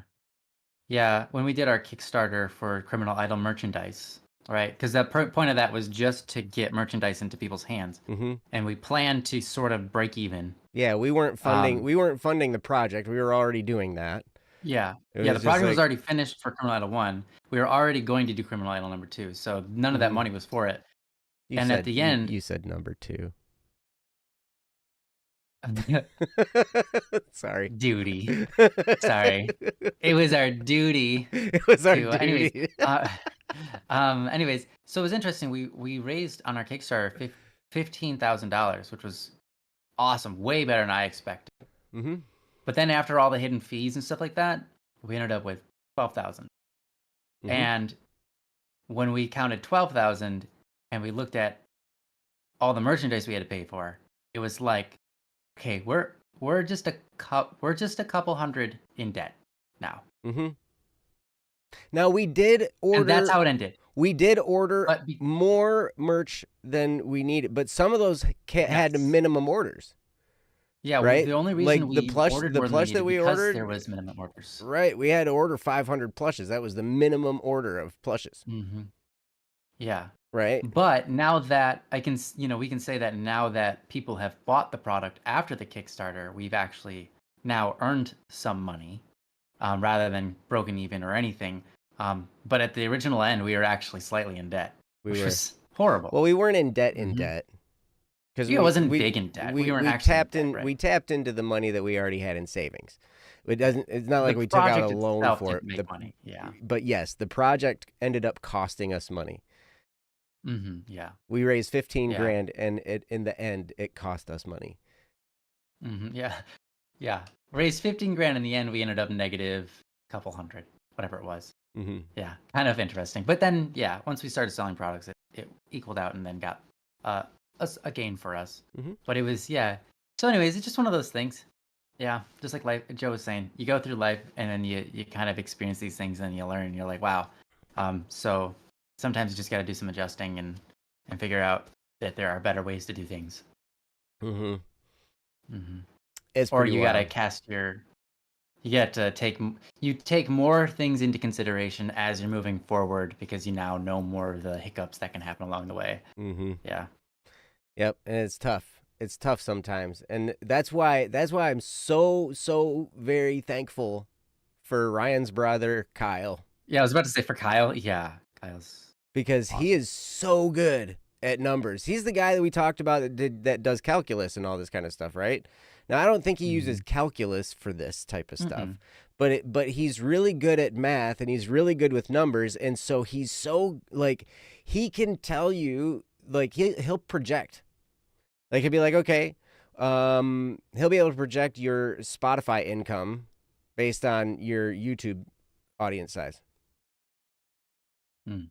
You know, and he'll be able to project like it's so funny. Like we when we started releasing stuff earlier in the year, we released Trap for Static P. We released the Neat song. We released Little Raindrop. We released some of these songs, and he was like, okay, he got initial numbers from these. Like, okay, yep, that's making us about X amount of money per month. So. So pretty much most of the time, if Static P releases a song, it can probably increase our monthly income on average of X, right? And so he's like doing all these figures and all this kind of stuff, and it's like I sit there and I'm like, I'll just go fill out the form to release the stuff, and then I'll register the stuff. Now we became a publisher, and so now not only will we have to fill out these forms here, now we got to register all these works with ASCAP, Harry Fox, blah blah blah, like all these different places. So it's gonna get more intense.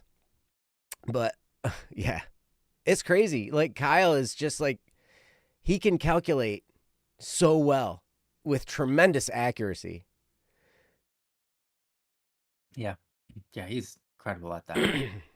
Blows my mind. Mm-hmm. Yeah, I mean, I come to Kyle with pretty much anything analytical a lot of times. I'll just like call him up and be like, hey, I don't know what to do in this scenario. Like, it doesn't even necessarily have to do with numbers. It can be like a life thing, just like, Mhm. what do I do here? And he's always got a really good answer. Or if he doesn't, he'll help. He'll immediately drop everything and help. He'll like think about it. He'll do research for you and come up with maybe, I don't know if it's the best answer, but he'll come up with a good enough one to go ahead and start trying. Yep. Yep. It's He'll be like, awesome. well, this makes sense to try. We don't have we don't have solid numbers, but he'll be like, okay, the worst that can happen is this. The upside is there's a lot of potential or there's not a lot of potential, whatever. And so he'll be able to make that judgment call. Mhm. J-Ho. Yeah, Jeho, he Wait, no, does. no, he doesn't. Doesn't Joe do that? No, well, they both do. Yeah, that's true. They kind of work together They on both do. the taxes Yeah, for yeah. yeah, they both do. Yep. What are the black rectangles in the pack? I've yet to hang them, but they're sound panels that my wife and I built just recently. So that's what they are. We have to put them on the walls, and we need to do something about the ceiling. We've got a super high ceiling in this room, which is creating an echo and stuff like that. And it's not helpful for when you're trying to record. So we have yet to set it all up, but that's what those are. sound traps, sound panels, stuff like that for acoustic treating, acoustic room treatment. Anyways, hey, you know what, Joe? We bought our time, and now we it's 8 did. minutes past. Oh, it is. Look at that. Meow, you're going to do me about something? I'm guessing that means DM. Ah, Yeah. Okay. Yeah, please do. I'm always happy to hear from you. yeah. It's always nice to hear from you, Mel. You're Mm-hmm. awesome. If it ever takes me a while to get back, I apologize. Things get crazy sometimes. Oops, typo. Yeah, no problem. No problem at all. Feel free to DM me. You know, you can DM me on Discord. I'm happy to hear from you guys. Ryan is too. He just, I mean, look at that happiness. See? That's the look. See? Anytime he gets a DM from anybody, that's the look he makes. That's how I have that intense reaction, and that's why I don't look at my Discord all that often, because it'll totally just it'll take up all your day. It wrecks me. Just like it's like when I put that much emotion into anything, because as I'm like reserved, so you know that just drains my battery so hard. Just to see I got a message from you, and then imagine what happens when there's like 12 messages waiting for me. Oh. That's an exhausting level of joy right there. I feel bad for talking to you now. I'm lying. Please feel free. Please feel free to proven by science. Joy is exhausting. Oh, that's a good theory. It's a good science theory. It's a good science theory. Yeah. Yes. All right. Well, thank you guys so much for being here. Thanks for hanging out and laughing and having a good time and all this. Man, it's just great. This is the best time, you know, one of my favorite times of the whole week is coming and doing Don't Worry Wednesday. I get to hang out with Ryan. I get to hang out with all you guys, and it's so great. So yeah, if you have a topic, again, You're you know, awesome. we are not professionals, but if you have a topic you'd like us to talk about, go to don'tworrywednesday.com, click the submit a topic button, and yeah, we would be more than happy to discuss whatever you want us to discuss. And we even discussed the theory of 30s. Yeah, about naked 30s. Man, I tell you what. Well, okay, this is getting without context. the naked 30s the sounds naked like 30s. You're 30 years old and you're naked, and that's not what we're talking about. You know how many people are probably in their 30s and naked at some point in time? All of them. Yeah. All of them, I hope. Because a lot of people bathe. You gotta clean yourself. You know. So like, yeah. So when you're in your naked 30s, don't travel 30 miles. When you're in your naked 30s, which should happen, you know, from time to time. Yes. Don't travel at 30 miles an hour at -30, or you will die in 30 minutes. Was it -30 or positive 30? No, it's -30. -30. Okay, it was negative 30.